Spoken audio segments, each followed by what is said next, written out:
The पत्रकार वाला के पॉडकास्ट में स्वागत करते हैं हम एडवोकेट बड़े भाई मृगेंद्र उपाध्याय जी का।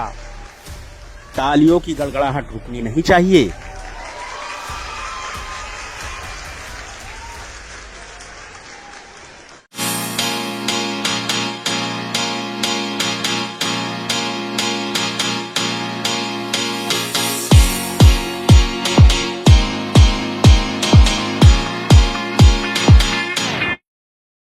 फोन साइलेंट है? हाँ, बंद कर दिया।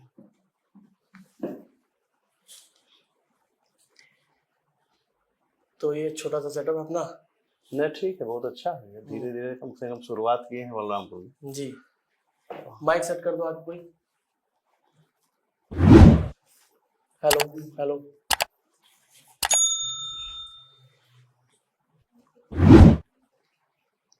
बाकी जो कैमरा है इधर रहेगा आपका एक, ये वाला कैमरा आपका है। अच्छा अच्छा। और एक सामने कैमरा है उधर, तो चाहे आप उसमें देखेंगे चाहे इसमें देखेंगे। आप ना भी देखे सोच के रखिए कि कैमरा नहीं है और कोई नहीं, तभी बातचीत करने में मजा भी आएगा और चीज अच्छी होंगी तब। हाँ हाँ, नहीं ठीक और है। जब थोड़ा सा फोकस अगर कैमरे पे गया तो हमको लग रहा है फिर वो फोकस कैमरे पे रह जाएगा। सही है। तो जब कैमरा को ना फोकस करके आप हमसे बातचीत कर रहे हैं तो एकदम नॉर्मली बात हम लोग करेंगे, स्टार्ट करेंगे यहाँ से। एक बार वॉइस चेक कर लेना जहाँ पे भी है कि हाँ आवाज क्लियर आ रही है कि नहीं आ रही है, सब चीज।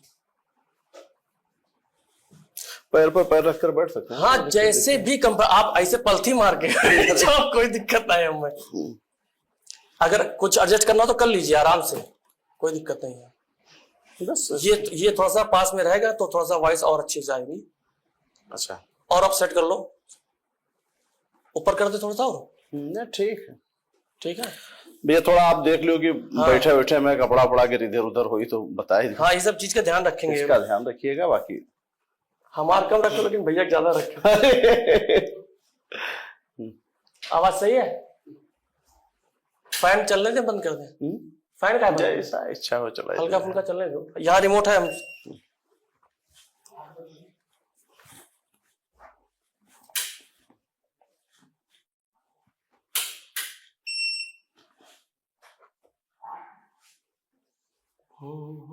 फैन ऑन है।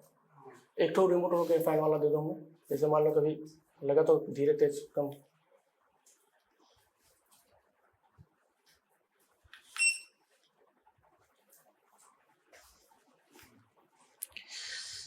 तो हम लोग एक पॉडकास्ट जो शुरुआत कर रहे हैं हम लोग, तो उसमें ऐसा सवाल तो चीजें चलेंगे ही, लेकिन मैं चाहूंगा कि एक बार थोड़ा सा परिचय की मृगेंद्र उपाध्याय कौन है, कैसे है, क्या चीज है, इसके बारे में एक संक्षेप परिचय हो जाए आपका। देखिए, मृगेंद्र उपाध्याय मेरा नाम है जी। और पेशे से मैं अधिवक्ता हूँ। डिस्ट्रिक्ट कोर्ट और हाई कोर्ट लखनऊ दोनों जगह प्रैक्टिस करता हूँ। कलेक्ट्रेट के पास में एक गांव पड़ता है कोयलिया, तो हमारा निवास स्थान है। डिस्ट्रिक्ट बलरामपुर है। थोड़ा सा और तेज बोला जी, क्योंकि ये वाला कैमरा हो सके, वो वाला माइक तो ले लेगा लेकिन ये वाला थोड़ा नहीं लेगा। थोड़ा सा तेज हम लोग बोलेंगे। तुम वहां वॉइस सुनते रहना।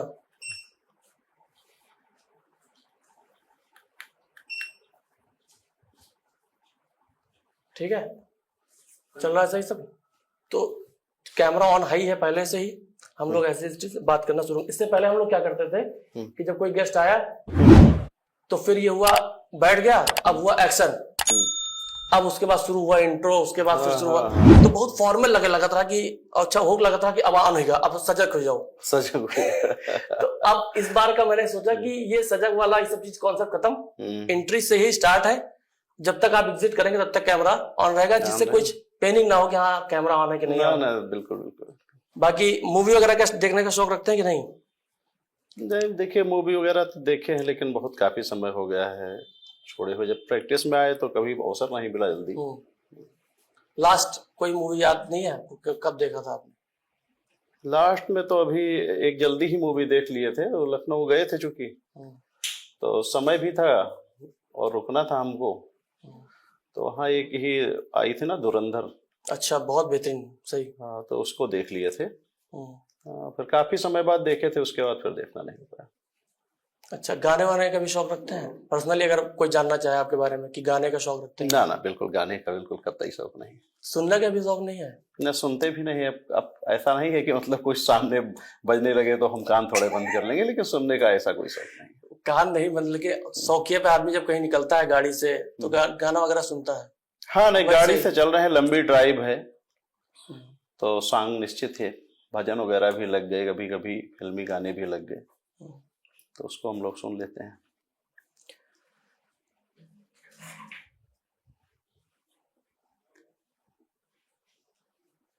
अभी आपकी जो लाइफ चल रही है, कितने साल जो प्रैक्टिस करते हुए आपको वकालत हो गया?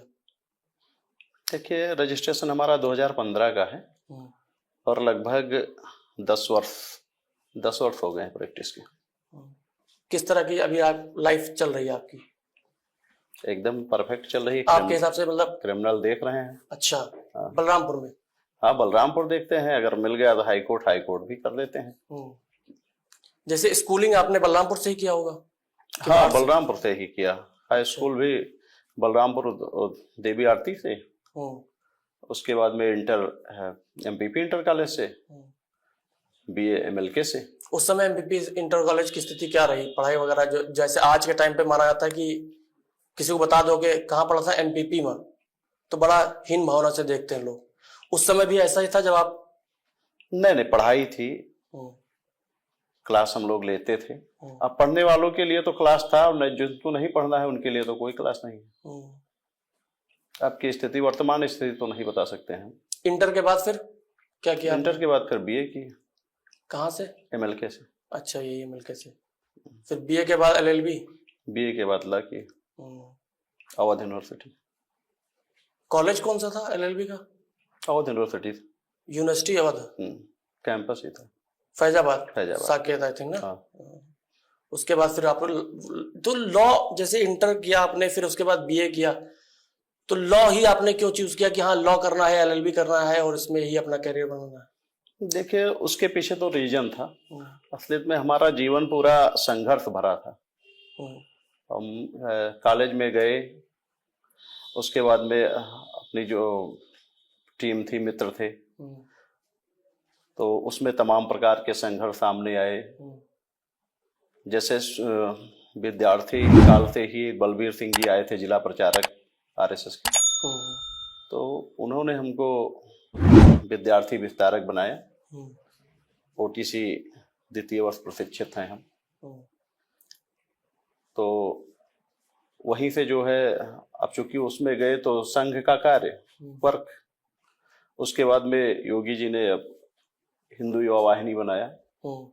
फिर हिंदू युवा वाहिनी में हम जिला संयोजक रहे। उसके बाद में, इससे पहले मतलब अखिल भारतीय विद्यार्थी परिषद के संयोजक रहे। फिर बाद में विश्व हिंदू परिषद में जिला मंत्री रहे। तो तमाम प्रकार की, कहीं से फोन आ गया कि गाय से लदी हुई ट्रक जा रही है, कहीं गौहत्या हो गया है, कहीं और हिंदू मुस्लिम संबंधी कोई विवाद है, तो हम लोग तुरंत एकदम ऑलरेडी रहते थे वहाँ, रेडी रहते थे, तैयार रहते थे जाने के लिए, तुरंत जाते। ये फैजाबाद की बात है जब आप वहाँ पे? नहीं, ये फैजाबाद नहीं, ये बलरामपुर की बात कर रहे हैं। पढ़ाई वहाँ से पूरी हो चुकी थी? हाँ, या ग्रेजुएशन की बात पहले की बात बता रहे हैं। हिंदू युवा वाहिनी आपने कब ज्वाइन किया? जैसे ग्रेजुएशन के टाइम पे ये बात है या लॉ करने की बात है? ये तो लगभग हमारे ख्याल से इंटरमीडिएट के समय की बात। उसी टाइम ज्वाइन कर लिया था आपने? हाँ। और उसके बाद में कॉलेज आए, स्थिति इस प्रकार थी कि, हालांकि फिलहाल मैं ये बताना चाहता हूँ कि संघर्ष बहुत रहे, लेकिन हमारा व्यक्तिगत कभी किसी से कोई विवाद नहीं हुआ। एक आध मान लीजिए जमीन वगैरह छुटपुट घटनाओं को छोड़ करके हमेशा हम दूसरे के लिए ही संघर्ष किए। कोई मुझसे कह देता था, तो ऑलरेडी आज भी है कि अगर हमारे सामने कोई अत्याचार, अन्याय हो रहा है, कोई गलत हो रहा है, तो हम बर्दाश्त नहीं कर पाते हैं एकदम। तुरंत उस पर हम कुछ ना कुछ, जो भी हमारे अंदर क्षमता होगा वो हम करेंगे, सामने वाला चाहे जैसा भी हो, चाहे जिस परिस्थिति में। तो अभी तो व्यक्तिगत, इस पे हम लोग आएंगे आगे कि कितना आपने संघर्ष किया है अपने लिए और लोगों के लिए। व्यक्तिगत संघर्ष आपका कैसा रहा? जैसे परिवार की स्थिति कैसी रही आपकी शुरू से? देखिए, परिवार जो है सामान्य रहा। हमारे पिताजी अध्यापक थे, सामान्य परिवार था, लेकिन सामान्य हम इसलिए भी नहीं कह सकते हैं क्योंकि 71 पूरा क्षेत्र हम लोगों का है। 71 गांव समझ लीजिए, हमारे पूर्वज बाबा वगैरह जो थे स्टेट को कर्जा दे रखे थे। स्टेट को कर्जा दे रखे थे, यानी राजा, स्टेट मतलब राजा यहाँ के बलरामपुर के। हाँ, बलरामपुर के राजा, चौंकने वाली बात नहीं है। तो थी तो जमीन उमीन तो बहुत थी, लेकिन चीजें पहले से बेटर थी स्टेट को। हाँ, ठीक थी, जमीन थी, खेती पाती थी, हम लोगों की पटीदारी कई जगह फिर बटे, कई गांव में हम लोग बट गए, अलग अलग हुए। तो खेती बाती तो थी, लेकिन बात क्या होता है कि जब कोई आय का स्रोत नहीं होता तो खेती से सारी काम नहीं चल सकते हैं। सही है। मनी होना बहुत आवश्यक है जीवन में, लिक्विड मनी जिसको कह लीजिए। तो आर्थिक स्थिति समझ लीजिए कि थोड़ा कमजोर ही था हम लोगों का, तो उसमें शिक्षा दीक्षा चलती गई। और उसके बाद में कॉलेज पहुंचे। कॉलेज में तमाम संपर्क, जैसे एक हमारे महाराज जी हैं, उनके हम शिष्य हैं, श्री कमल नयन शास्त्री जी महाराज, उनका बड़ा सहयोग रहता था विद्यार्थी जीवन काल से ही। अच्छा। अब इस प्रकार सहयोग था, और इतना हम घुले मिले थे उनसे कि एक बार तो हम उनसे गए, कहे कि महाराज जी 10,000 रुपया दे दीजिए, जूता लेना है। 10,000 के? हाँ। महाराज जी चौके, कहे कि 10,000 का जूता, अरे जूता थोड़ा कम में लो, क्योंकि संत थे ना, तो समझे कहीं ऐसा तो नहीं कि पैसा लेकर के कोई गलत काम करे। तो उन्होंने कहा कि ठीक है, जूता वूता हमको दिलाया, ऐसी बात नहीं है। बस बड़ा सब वहां से जुड़े रहे। फिर शिक्षा दीक्षा ला भी समझ लीजिए, ला करने में भी उनका बड़ा सहयोग रहा। तो इस संघर्ष, सब तमाम संघर्ष थे। वो उस बीच में हमारे दिमाग में आया कि वकालत करना चाहिए। तो हमने थोड़ा महाराज जी से चर्चा किया। यानी कि गुरु के रूप में वही थे आपके, जो मार्गदर्शन करते थे ना? हाँ। तो उन्होंने कहा कि बहुत अच्छी बात है, ला करो, हमारा सहयोग रहेगा जो हो सकेगा। तो ला समझ लीजिए कि उनके ही मार्गदर्शन में हमको ला करने का अवसर प्राप्त हुआ। परिवार की स्थिति आपने बताया ठीक था और संघर्ष आपने किया। इसके अलावा अगर मैं लॉ के बाद आपने जब प्रैक्टिस करना शुरू किया, तो प्रैक्टिस बलरामपुर में ही आके प्रैक्टिस शुरू किया कि पहले वहां पे गए? लखनऊ वगैरह लोग जाते हैं। नहीं, हम लखनऊ वगैरह नहीं गए। हम प्रैक्टिस की शुरुआत तो बलरामपुर से ही किए, बलरामपुर डिस्ट्रिक्ट से ही किए। लेकिन वहां भी चूंकि कोई गार्ड फादर तो हमारा था नहीं, गए। और बाकी सीनियरिटी जूनियरिटी के विषय में तो आपको बताना नहीं है, वहां भी स्थिति थी। लोग हमारा वर्क देख करके जो है, लोग जुड़ते हमसे बहुत थे। तो कुछ लोग थे जो हमारा बड़ा विरोध करते थे ये देख करके। और यहाँ तक कि चूंकि वो रजिस्ट्रेशन हमारा हुआ नहीं था, और 4-6 महीने पहले ही हम पहुंच गए थे न्यायालय, तो यहाँ तक कि जजों से शिकायत कराते थे कि अभी उनका रजिस्ट्रेशन नहीं है, क्योंकि आर्गुमेंट वगैरह करने के लिए सीनियर हमारे भेज देते थे। तो ये मौका पा करके जो है, ये लोग चूकते नहीं थे। तो वहां भी सब बड़ा संघर्ष रहा। लेकिन अब चूंकि सहयोग की भावना शुरू से ही हमारे अंदर थी, संघर्ष का भावना शुरू से ही था। हमने तमाम लोग शुरू में प्रैक्टिस आए हैं, 80% काम हमने समझ लीजिए निःशुल्क किया है। बहुत लोगों को तो हम अपने जेब से पैसा लगा करके उनका वर्क किए हैं। लोग जुड़ते गए, विश्वास उनका जुड़ता गया। और तमाम लोगों ने, फिर तमाम युवा अधिवक्ताओं ने तो हमको देख करके वर्क किया कि अगर इस प्रकार, जैसे हमने कहा कि भाई कोई मान लीजिए हमको 100 रुपया फीस दे रहा है, देखा कि 10-10 का नोट निकाल करके दिया, तो हम कह देते थे कि ठीक है, सब्जी वब्जी लेते जाना मध्याह्न। तमाम लोगों ने इसको फॉलो किया, और वो लोग भी 150 रुपया लेना जो है मना कर दिए। और ऐसा नहीं कि उससे पैसा हमने नहीं लिया तो उसका वर्क हमने नहीं किया। वर्क उतना ही किया जितना लोगों से, अन्य लोगों से फीस लेकर किए, उसका भी उतना काम वैसा ही कार्य किए। जैसे आज के दौर में लोग इंस्टाग्राम या फेसबुक पे रील्स स्क्रॉल करते हैं, रील्स देखते हैं, दुनिया देखते हैं, लोगों को देखते हैं। आप अपने आसपास के जो आपके समकक्ष लोग रहे होंगे उस समय, तो क्या लगता है कई बार कि आप उनसे आगे हैं या उनसे कहीं पीछे रह गए? देखिए, हमने कभी किसी का कंपटीशन नहीं किया। हम कंपटीशन हमेशा अपने आप से किए, और हमेशा लोगों से विपरीत हमने काम किया। अभी महाराज जी का हम नाम ले रहे थे, अपने गुरु जी का। वो हमेशा कहते रहते थे, आज भी कहते हैं कि मृगेंद्र के अंदर बड़ा विलक्षणीय गुण है। नाम लेकर कहते हैं। गुण हमारे हमेशा लोगों से अलग होते थे। अगर किस टाइप के गुण को वो बताते थे? जैसे तमाम प्रकार थे, से सोचने की क्षमता, कार्य करने की क्षमता, अलग तरीके से सोचते थे, वर्क काम करते थे अलग तरीके से करते थे, कुछ नया करने का प्रयास करते थे, तो वो कहते थे बहुत विलक्षण ये गुण है। अच्छा, ये था। तो कभी हम किसी का कंपटीशन नहीं किए, कंपटीशन हम हमेशा अपने आप से ही किए, हमेशा लोगों से अलग दिखने का प्रयास किए, लोगों से अलग करने का प्रयास किए।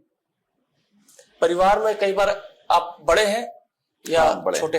नहीं, बड़े हैं। सबसे बड़े हैं आप। तो परिवार में मेरे ख्याल से जब बड़ा व्यक्ति जो होता है, भाई होता है, लड़का होता है, तो पूरे परिवार की एक एक्सपेक्टेशन होता है। तो वो एक्सपेक्टेशन आपने कैसे उस चीज को किया? भारी लगा या उस चीज को समय के साथ आपने निर्माण करता रहे? देखिए, समय के हिसाब से हम हमेशा एडजस्टमेंट करके चले। क्योंकि अब बड़े थे, अगर हमारे पैर डगमगाते तो हमारे छोटे भाई भी डिस्टर्ब हो जाते। तो बड़े होने का प्रेशर रहा? हाँ, बड़े होने का हम प्रेशर में, हालांकि तो पहले ही आपको बता दिया कि प्रेशर में हमने कोई काम नहीं किया, लेकिन ये मेंटेन करने का प्रयास करते थे कि कोई गलती ना हो, कि लोगों को उंगली उठाने का अवसर ना मिले। और एक कभी ऐसा अवसर आया नहीं जीवन में, कोई झगड़ा लड़ाई छोटे मोटे भले कह दे, वो भी हम पहले ही कह चुके हैं कि हमसे नहीं हुए, हमेशा हमारे हित मित्र लोगों के लिए हम संघर्ष करते रहे। तो एक छोटे, आज जैसे मान लीजिए कि जमीन वगैरह का चाचा वगैरह से था थोड़ा सा, तो छोटी मोटी घटनाएं बहुत चुटपुट हुई, बाकी हमारा कभी किसी से विवाद हुआ नहीं, व्यक्तिगत तो नहीं हुआ बिल्कुल। आपके जीवन में अगर बात किया जाए कि कोई एक ऐसा इंसान जिससे आप बहुत खुल के आप बात करते हो, किसी तरीके का फिल्टर ना लगाना हो, और जैसे आप हैं अंदर से उसी तरह से आप उसके साथ बात करते हो, ऐसा कोई इंसान आपके जीवन में? देखिए, तमाम है। चूंकि महाराज जी हमारे ये भी कहा करते थे कि जिसके जीवन में 10 बुजुर्ग नहीं है उसका जीवन बेकार है। तो यह बात हमारे दिमाग में बैठा हुआ था, तो हमने तमाम बुजुर्गों के हम टच में रहे। तो जब कुछ होता था तो वो उनसे मैं राय मशविरा करता था और वो राय हमको देते थे। यहाँ तक कि तो कभी कभी हम फेसबुक वगैरह पर कुछ लिख दिए, पोस्ट कर दिए, और वो देख लिए, उनको लगा कि ये गलत है, तो फोन करके हमको बताते थे कि गलत कर दियो, ऐसा नहीं करना चाहिए, हटा दो। इसी गलत पे मेरा अगला सवाल बन रहा था। तो उसमें महाराज जी स्वयं थे, पूरी कर लीजिए आप। राधे श्याम मिश्रा जी थे, लोहे पनिया के एक्सपायर कर गए, सर उनकी आत्मा को शांति दे, बड़े हमारे चिंतक थे। ऐसे तमाम लोग थे। गलत पे जो आपने बताया कि कभी मैं गलत करता हूं तो लोगों ने मुझे बताया, सिखाया भी, ऐसी कोई अभी तक के आपके जीवन में जिसको लगता हो कि आपने ये बहुत बड़ी गलती कर दी आपने, और उसका पछतावा सिर्फ आपको अपने ही मन में हो रहा है, या ऐसा कुछ कोई हादसा जो गलती हुई है आपसे? नहीं, ऐसा तो कुछ नहीं हुआ, लेकिन कभी कभी ग्लानि हुआ। जैसे मान लीजिए किसी का कोई विवाद है, वो परेशान है, हमारा मित्र है, हमसे जुड़ा है, हमसे शेयर किया, हम करने का प्रयास किए, तो अब चूंकि कोई हमको पावर तो था नहीं, थाने पर गए, नहीं हुआ, कहाँ गए, तो हम टीम थे, मित्र थे, तो वहां जाते थे विवाद सुलझाने के लिए। कभी कभी झगड़ा लड़ाई भी हो जाता था, और बाद में जैसे क्लाइंट के लिए हम अपने तमाम लोगों से मतलब वो गलत किए तो हमने उनसे विवाद कर लिया, और वो क्लाइंट हमको छोड़कर चले गए, फिर दोबारा हमारे पास रहे नहीं, वो व्यक्ति मेरे पास नहीं रहा। तब थोड़ा ग्लानि होता था कि हम इन्हीं के लिए संघर्ष किए, इन्हीं के लिए लड़े, और यही मेरे साथ नहीं। ये रहा। अगर एक ऐसा मौका मिले आज आपको, नॉर्मली मैं पूछ रहा हूं वैसे, अगर आप जवाब देना चाहें, कि मान लीजिए किसी के साथ कोई गलत व्यवहार हो जाता है कई बार, या किसी से लड़ाई झगड़ा हो गया, मनमुटाव हो गया, और कई बार बहुत लंबे समय तक वो मनमुटाव चलता रहता है। अगर आज ये मौका मिले आपको कि आपको किसी से, एक व्यक्ति से आपको अगर माफी मांगना हो या बताना हो कि हाँ हमसे गलती हुई थी, तो ऐसा कोई इंसान है आपके जीवन में जिससे आपने ऐसा कुछ किया हो? नहीं, फिर से समझ नहीं पाए क्या कहे आप?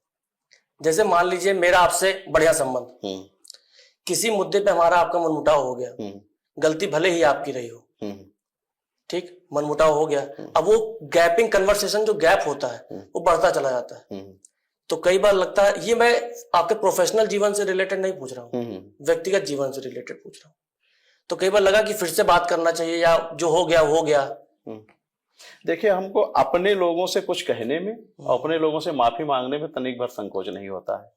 अगर हमको एहसास हुआ ये हमारे हैं, हमारा दिल मान रहा है, तो मान लीजिए हमसे नाराज भी हैं तब भी हम उनसे बोल देते हैं, उनसे ना गलती होते हुए भी सॉरी कह देते हैं। अरे सॉरी कहने से अगर हमारे संबंध अच्छे हैं तो हमको सॉरी कहने में प्रॉब्लम क्या है, तुरंत कह देते थे।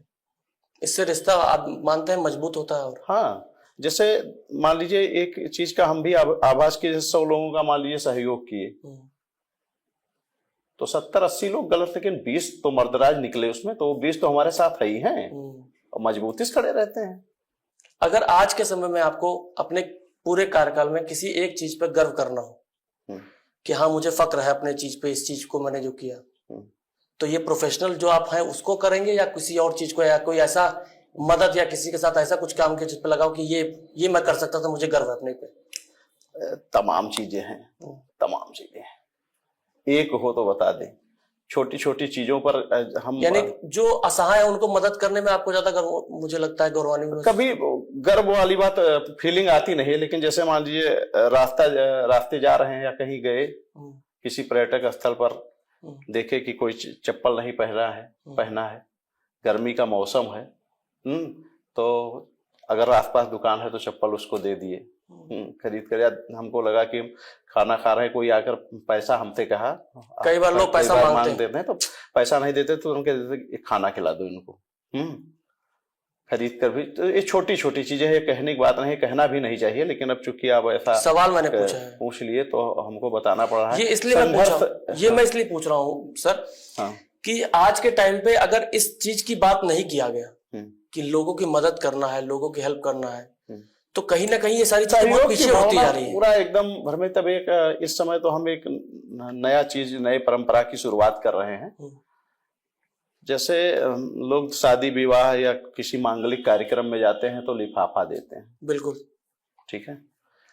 तो अब हम धीरे धीरे उसको शुरुआत कर रहे हैं। हमारे कई मित्र इस चीज को हमारा देख करके फॉलो कर रहे हैं। क्या है कि जैसे मान लीजिए किसी के यहाँ कैजुअलिटी हो गया, तो हम लोग जाते हैं, तो चूंकि मान लीजिए बड़ा आदमी है और उसको हम कुछ देने का प्रयास किए तो अन्यथा ले लेगा कि लो हमारे यहाँ कैजुअलिटी है, पैसा दिखाने आ गए, या तो ऐसे व्यक्तियों को तो हम लोग चूंकि समझ जाते हैं ना।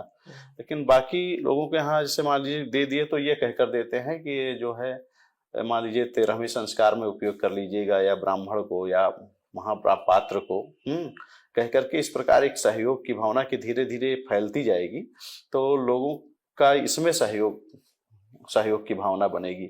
या हॉस्पिटल मान लीजिए गए तो कुछ बहाने से, जैसे मान लीजिए कि उनको देने का प्रयास करेंगे, कोई नया तरीका सोच करके इसमें नया परंपरा डालने का प्रयास कर रहे हैं। देखिए सफल कहाँ तक हुआ जा सकता है। इस योजना में जो आपने बताया है बहुत बेहतरीन, बहुत शानदार है। इस योजना में ब्राह्मण सिर्फ शामिल है या सभी वर्ग शामिल है? नहीं, देखिए हमने फिलहाल तो कास्ट फीलिंग वाली कभी कोई बात नहीं की। हम एक चीज, हमको तो बड़ा कष्ट होता है, सोशल मीडिया पर देखते हैं जब लाश पर लोग ताली बजाने लगते हैं। ताली बजाते हैं? हाँ, ताली बजाना इसलिए कह रहे हैं कि जैसे मान लीजिए तमाम आप हिंदू मुस्लिम की तमाम चर्चाएं देखते हैं सोशल मीडिया पर होती रहती है। मान लीजिए कोई मुस्लिम भी की कैजुअलिटी हो गई तो लोग उसको बड़ी प्रशंसा से पेश करते हैं कि ऐसा हो गया वैसा हो गया। हम कभी लाश पर ताली नहीं बजाए। किसी कैजुअलिटी किसी के साथ घटना घटी, चाहे मुस्लिम हो, हिंदू हो, किसी जाति का हो, कभी लाश पर हम ताली नहीं बजाए, कभी कास्ट फीलिंग वाली बात नहीं की। आज के दौर में सर मैं देख रहा हूं नेताओं को जो अलग अलग पार्टियों की राजनीति करते हैं, देखा होगा किसी के मरनी पे जाते हैं, उनका जाना लाजमी है, उनको उनके वो जनता है, प्रजा है, जो भी है, वोटर्स हैं, तो वो जाते हैं। मान लीजिए डेड बॉडी है, उनके परिवार वाकई में व्यथित है, दुखी है, और वहां पे वो अपने किसी एक आदमी से कहते हैं कि फोटो क्लिक कर दो। गलत है। अब आप सोचिए आप क्या कर रहे हैं। आप पूर्णतः गलत है, इसका मैं कतई विरोध करता हूं। आज शोक संवेदना व्यक्त करने जाते हैं और फोटो खिंचवा करके सोशल मीडिया पर डाल रहे हैं, उसकी आत्मा पर क्या बीतता होगा। हाल ही में बता रहा हूं, यही बलरामपुर के नेता लोगों के बात बता रहा हूं कि उसके घर पे तो गए, शोक संवेदना पे फोटो खिंचाए, जहां शमशान घाट था, जहां पे अंतिम संस्कार हो रहा था, वहां का फोटो खींच के कि मैं वहां पे आया और सम्मिलित हुआ और मुझे बहुत दुख हुआ। अब शमशान घाट में फोटो खिंचाना ये कौन सी संवेदना है? फिलहाल गलत है। ज्यादा दिक्कत हो तो उस मृत आत्मा की फोटो डालकर एक साइड में अपना लगाकर संवेदना व्यक्त कर सकते हैं, शोक व्यक्त कर सकते हैं, लेकिन पब्लिक ही वहां पर फोटो खिंचवाना तो बहुत ही गलत है, बहुत गलत। राजनीति है ये। और हर आप जैसे आपने पहल किया कि मैं लिफाफा दूंगा या मैं सहयोग करूंगा, ये भी तो एक परंपरा ही चलती चली है कि फोटो खिंचवाना ही खिंचवाना है। अब लोग फेसबुक पे लाइन से लिखा जाएगा, आप देख रहे होंगे तमाम नेताओं का, आज मैं निम्न कार्यस्थलों पे कार्यक्रमों में गया, फला के तरह बनाते हैं। देखिए बलरामपुर जो है बहुत बैक एरिया है, ये कह लीजिए। यहाँ लोग पब्लिक कुछ चाहती नहीं, नेताओं से कभी सवाल जवाब करती नहीं है। वो चाहती है कि हमारे यहाँ कोई मांगलिक कार्यक्रम हो तो वो आ जाएं। कभी हमारा बच्चा मान लीजिए 151 में पुलिस वाले बैठाए हैं तो फोन करा दे। बाकी नेताओं का स्तर बलरामपुर में बहुत अच्छा नहीं है कि कोई रियल चीज पर वो ठोस कदम उठा पाए। तो पब्लिक भी इसी से संतुष्ट है कि थाने गए तो 151 के मामले में फोन कर दें। अब कोई गलत काम करेगा, हत्या डकैती बलात्कार करेगा, तो नेताओं के बस की बात थोड़े है कि उसको छोड़वा देंगे। आज के टाइम पे जो वकालत आप कर रहे हैं, वकील बनते हैं लोग, तो कई बार मैं बहुत पहले सुनता था कि मुवक्किल शब्द एक आता है कि मुवक्किल जो क्लाइंट, अब तो क्लाइंट कह रहे हैं लोग, तो कहा था मुवक्किल का कैसे पकड़ा जाए, कैसे फंसावा जाए। तो ये मुवक्किल को कैसे, एज बतौर अगर कोई वकील नया बन रहा है तो वो कैसे उस कस्टमर को या क्लाइंट को अपनी ओर आकर्षित करता है, या आप कैसे किसी क्लाइंट को आप आकर्षित करते हैं? देखिए कौन क्या करता है उस पर हम नहीं जानना चाहते हैं, हम अपनी व्यक्तिगत बात करें। तो वकालत हम सेवा भाव के लिए, केस सेवा के लिए, पैसा मिल गया, ऐसा नहीं है कि पैसा हमको बुरा लगता है, फीस हम नहीं लेते हैं। लेते हैं, हमको तो बदनाम भी लोग किए कि बहुत महंगे वकील हैं। हमारे वकील साथी कि तमाम लोग शामिल हैं, खैर उनका नाम नहीं लेना चाहते हैं, वो टॉपिक भी नहीं है। लेकिन वकालत हम सेवा भाव के लिए ही किए। जैसे आपसे बताया कि तमाम 80% काम हम समाज सेवा के रूप में ही कर देते हैं। तमाम लोगों का तो पैसा दे करके काम कर दिए, कागज खरीद दिए। तो हमने कभी जो है तो ये कैसे फंसाते हैं वकील लोग, कैसे फंसाते हैं मुवक्किल, ये क्या क्यों चलता है? ये बात भाषा है फंसाने वाला। ऐसे मान ले बैठे हैं, कोई आ गया, कुछ अपने हिसाब से समझा बुझा लिए, तो उसको एक भाषा दे दिए फंसाने वाली। लेकिन हालांकि ऐसा होता नहीं, कोई करता नहीं है। अब एकदम जो है वकील आज के समझ में समझ लीजिए कि वकील एक ऋषि ही है। अच्छा, इसलिए कहते हैं कि तमाम जगह लोग जाते हैं पीड़ित हो। जैसे बताइए सिस्टम, थाना किस लिए मतलब स्थापित किया गया है, तहसील किस लिए बनाया गया है? लॉ एंड ऑर्डर को मेंटेन करने के लिए, पब्लिक का काम करने के लिए। और वहां से न्याय नहीं मिल पाता है, लोग भागकर थाने गए, लूटे घसोटे। अब तो आप जान ही रहे हैं, काम नहीं हुआ, नेताओं के पास गए, नेता अपने हिसाब से उनको बेवकूफ पर बेवकूफ कभी मनाया तो कर भी दिया, अधिकारी भी अब उसी का नेताओं पे तो डिपेंड करता है कि कौन आया है परेशान व्यक्ति, किस धर्म का है, किस जात का है। वो एकदम देखा कि उसका केस एकदम मर गया, मरने की स्थिति में हो गया, तब वो वकील के पास आता है। अब वकील उसको जिंदा करता है। उसके बाद वही पब्लिक ये कहती है कि वकील लूट रहा है। उसको ना पुलिस को कहना है, ना नेता कहना है। जबकि न्याय दिलाने का कार्य वकील ही करता है। वकील चाहे 10 रुपया लिया और चाहे 10 करोड़ लिया, वो कहेगा अपने ही पक्ष की बात, भले वो गलत हो। हाँ देखिए, उसकी तो नैतिक कर्तव्य है, वो तो अपने क्लाइंट के हित के लिए कार्य करेगा, करते भी लोग हैं। पुलिस वो इधर से भी मिली है, उधर से भी मिली, नेता उधर से भी मिला है, इधर से भी मिला, कुछ कोई क्लियर ही नहीं है। तो कम से कम वकील इसमें तो क्लियर है ना कि एक ही पक्ष की बात करेगा और अंत समय तक खड़ा रहेगा। ये होता है। कई बार ऐसा होता है कि मान लीजिए आपसे मैं पूछता हूं कि क्या आपके साथ ऐसा हुआ इतने साल के कैरियर में कि कोई ऐसा क्लाइंट आया हो आपके पास और आपको पता है कि गलती उसी की है, फिर भी आपने केस लिया हो? नहीं, देखिए हम लोग बातचीत के दौरान जो है समझ जाते हैं। ठीक है, तो कुछ रहता है तो हम लोग, अब हम बताते हैं, उसको सलाह देते हैं कि जैसे लड़ाई झगड़े से नुकसान ही होगा, हम भी यहाँ भी फीस देना पड़ेगा, कागज पत्र में खर्चा लगेंगे, कोर्ट फीस लगेगा, और जगह नुकसान होगा। तो देखिए, हो सके तो इसको मैनेजमेंट करके जो है समझौता वगैरह कर लीजिए, बातचीत करके। एक प्रयास हम लोग करते हैं कि सुलह समझौता हो जाए। जब कोई नहीं चाहता है तो भाई चूंकि हमारा नैतिक कर्तव्य है तो हम करते हैं। वकालत का जो आप लोग पढ़ाई करते हैं, या मुझे ऐसा पता नहीं है, मैं आपसे जानना चाहता हूँ कि उसमें यही होता है कि जिस भी क्लाइंट का आपने केस ले लिया, आपको लड़ना है, भले वो गलत है या सही है?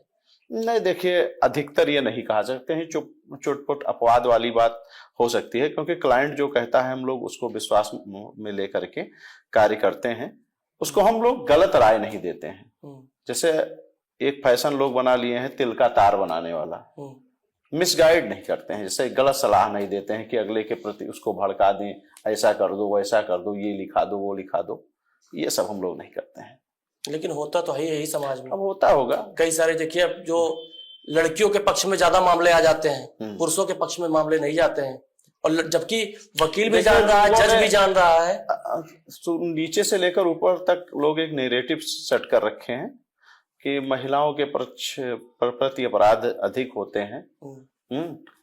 तो ये हमको लगता है कहीं ना कहीं गलत है, क्योंकि इसका दुरुपयोग भी हो रहा है।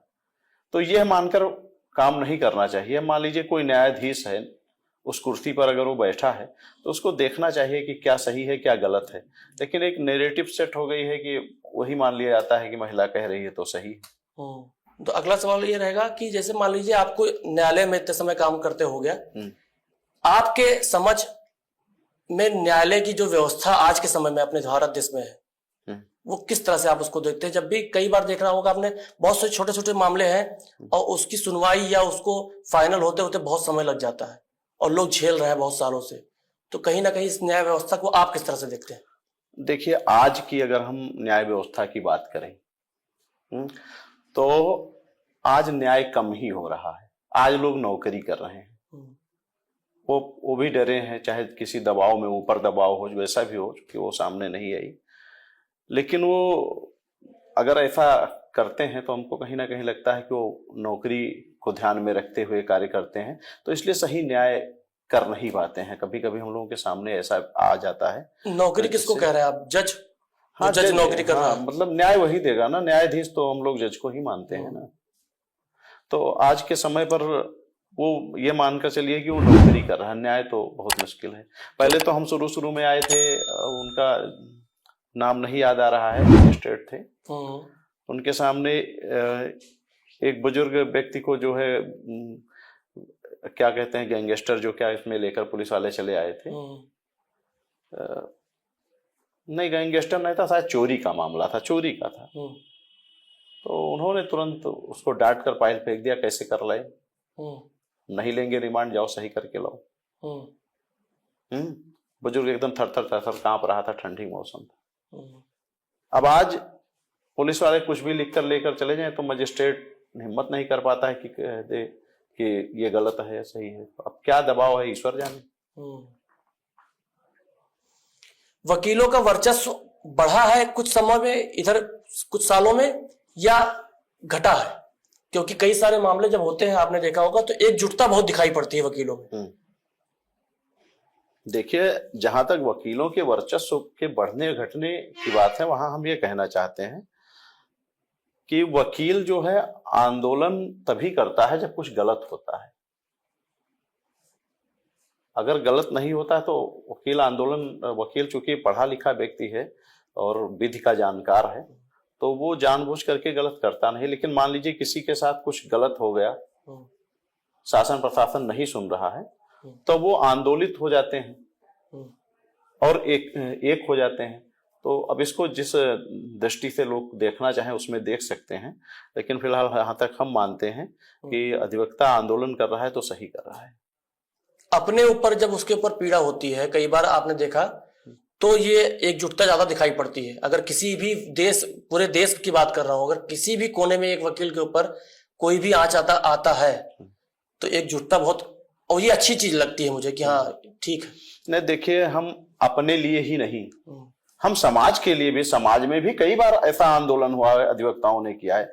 समाज के प्रति भी कुछ गलत होता है तो हम लोग खड़े होते हैं। अपने लिए तो खड़े होते ही होते हैं, लेकिन समाज के लिए भी हम लोग तत्पर रहते हैं। अगर कुछ गलत हुआ तो आंदोलन के लिए हम लोग रेडी रहते हैं, तैयार रहते हैं।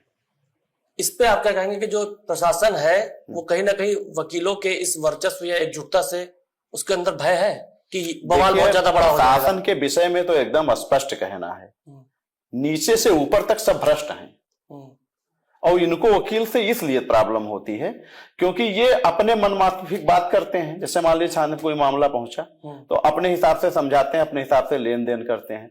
वकील पहुंच जाता है तो इनकी वो कट जाती है, इसलिए चिढ़ते हैं वकीलों से। ये नहीं चाहते हैं कि किसी मामले में वकील आए या इंटरफेयर करे या बात रखे। जबकि सत्यता यह है कि चाहे वो डीएम हो, एसपी हो, जज हो, बिना वकील का किसी का नहीं चलता, चाहे नेता हो, सबके पास वकील है। सही बात। और व्यापारी भी, और व्यापारी तो खैर छोड़ दीजिए। हम इनकी बात इसलिए, डीएम एसपी जज की बात इसलिए किए क्योंकि इन लोगों को जानकारी होती है कानून के विषय में। फिर भी ये लोग वकील रखते हैं तो अपना रखते हैं, लेकिन सामने वाले कोई वकील आ जाए तो इनको दिक्कत होती है कि वकील लेकर क्यों आ गए। जैसे कोई घटना आपको याद हो यहाँ कोतवाली का या कहीं का? तमाम घटनाएं कई सारे पीड़ित पहुंच जाते हैं जब कोतवाली, उनका अगर वकील पहुंच जाए, हाँ, तब उनको अच्छा नहीं लगता है। उनको बिल्कुल अच्छा नहीं लगता। थाने तो कतई नहीं चाहते हैं कि ये आए, क्योंकि जानते हैं कि आएंगे तो हम उस प्रकार बात नहीं कर पाएंगे। वैसे अपने हिसाब से अपना जिधर से उनको मिला है, जिधर से लाभान्वित हैं, उधर का काम ही करते हैं। बलरामपुर न्यायालय में मैंने देखा कि कई बार हड़ताल का बहुत ज्यादा चलन है, कई महीनों में कई सारे हड़ताल हो जाते हैं। ये इतना आवश्यक क्यों रहता है या इतना क्यों होता है? फिर देखिए, हड़ताल होने का भी एक रीजन है। कुछ ना कुछ गलत होता है तो हम लोगों को कोई पावर तो है नहीं। हम लोग स्ट्राइक के माध्यम से ये मैसेज देते हैं, संदेश देते हैं अधिकारियों को या सिस्टम को कि हाँ, ये गलत हो रहा है, इसलिए हम लोग स्ट्राइक करते हैं। बाकी और तो कुछ है नहीं हम लोगों के हाथ में। वही बहुत बड़ा हो जाता है। हाँ, कानों तक पहुंच जाती है वो स्ट्राइक ही। हाँ, तो उससे तमाम। अब इसके आगे मैं बात करता हूं कि वकील और वकीलों का आंदोलन, बतौर आप यूजीसी का आपने जो अपना मुद्दा उठाया वो तो हम अभी आगे बात करेंगे। इससे पहले आपने कई सारे आंदोलन में आप सक्रिय रहे। हाँ, देखिए, अब संघर्ष तो हम बहुत किए, पूरा जीवन संघर्ष से भरा है। जैसे मान लीजिए हम वकालत में आए तो 1 साल हमको हुआ था, तो यही मई जून का महीना था। लाइट बहुत अनियमित, इंडस्ट्रियल एरिया में वो लाइट भेज रहा था, डिस्टर्ब कर रहा था, तमाम कटौती हो रही थी, डिस्टर्ब हो रखा था। तो हमने शुरू किया, आंदोलन छेड़ दिया। तमाम अधिवक्ता हमारे साथ में आए। उसके बाद में बहुत मामला गर्म हुआ, विवाद हो गया। और विवाद हो गया, ये जो थे खेल मंत्री थे चेतन चौहान, उनके बहनोई थे, यहाँ पर एक्सियन थे परिहार जी। तो विवाद हो गया उसमें। अब चूंकि कहाँ से क्या हुआ, हालांकि उस समय हम नहीं थे, लेकिन अब चूंकि आंदोलन का शुरुआत हमने ही किया था, तो उसमें एफआईआर दर्ज हुआ। अब एफआईआर दर्ज हुआ, उसको हम आज भी झेल रहे हैं। लेकिन उसके बाद में लाइट का सुधार हुआ। तो क्या आप बताइए कि क्या लाइट केवल हमारे यहाँ ही जला? बलरामपुर में किसी के यहाँ लाइट नहीं जला? सबके यहाँ जला ना। उसका फायदा तो सब लोग पाए। तो ठीक इसी प्रकार यूजीसी है। यूजीसी में हम आते हैं। बलरामपुर में ये आपने जो बताया कि आंदोलन आपने किया, आंदोलन से एक और आंदोलन याद आता है कि जब यहाँ पे किस वर्ष की बात है मुझे ध्यान नहीं है, लेकिन एसपी से आपका कुछ विवाद हुआ था, उसके बारे में कुछ क्या हुआ था? पूरी घटना क्या थी? पूरी घटना ये थी कि एक एसपी था रंजन देव, जो क्या नाम था उसका, वर्मा था कुछ। तो वो बहुत ही निरंकुश अधिकारी था, भ्रष्ट था एकदम, बहुत गलत काम करता, जाति के आधार पर एकदम काम कर रहा था। और शुरुआत तो इस प्रकार से हुई कि हमने उसको फोन किया था 1-2 दिन, जिस दिन मतलब ये घटना हुई उसके 2-4 दिन पहले की बात है। फोन किया तो फोन से वो अभद्रता कर गया, तो उसमें हार्ट अटैक हो गया, जो भी कुछ था। तो वो उसके मन में बैठ गया, चूंकि वो बार बार ये कहता था कि मैंने भारत का सर्वश्रेष्ठ परीक्षा पास किया है, यूपीएससी, हाँ जो भी हो। अब कोई भारत का सबसे अच्छा परीक्षा पास करेगा तो उल्टा सीधा काम थोड़े करेगा, उसको संविधान ये थोड़े अथॉरिटी देती है। फिर उसमें भी देखिए, वो एफआईआर कई पत्रकारों के विरुद्ध दर्ज हुआ था। पत्रकार लोग धरना दे रहे थे, धरना में हमको इनवाइट किए, क्योंकि 4-5 दिन पहले इनसे विवाद हो ही गया था। तो हाँ, ये कह सकते हैं उस समय हम थोड़ा आवेश में थे, लेकिन शब्द हमारे सही थे। आवेश था, वो आवाज हमारे तेज थे, लेकिन शब्द एकदम सही थे। हमने उसकी अंदरूनी बात कह दी, वो उसको बहुत खल गया। अब जब वो खल गया तो वो स्वयं वादी बन के हमारे ऊपर एफआईआर दर्ज करा। एफआईआर नहीं, 2-3 उसका जितना चल जाता, अगर वो उसका चलता कि हमारा इनकाउंटर करा दे तो इनकाउंटर करा देता, जो भी करना चाहता उसमें हिस्ट्री सीट हमारा खोल दिया, मतलब जो जो वो कर सकता था सब कुछ उसने किया। हमको जेल भी जाना पड़ा, गए। फिर चूंकि अब न्याय व्यवस्था है ना, न्यायालय भी तो है, उसके अलावा न्यायालय ने देखा कि इसकी कोई गलती नहीं है, वो गलत कर रहा था, तो हमको सब बेल यहीं से मिला, हम बाहर आए। उसका ट्रांसफर हुआ।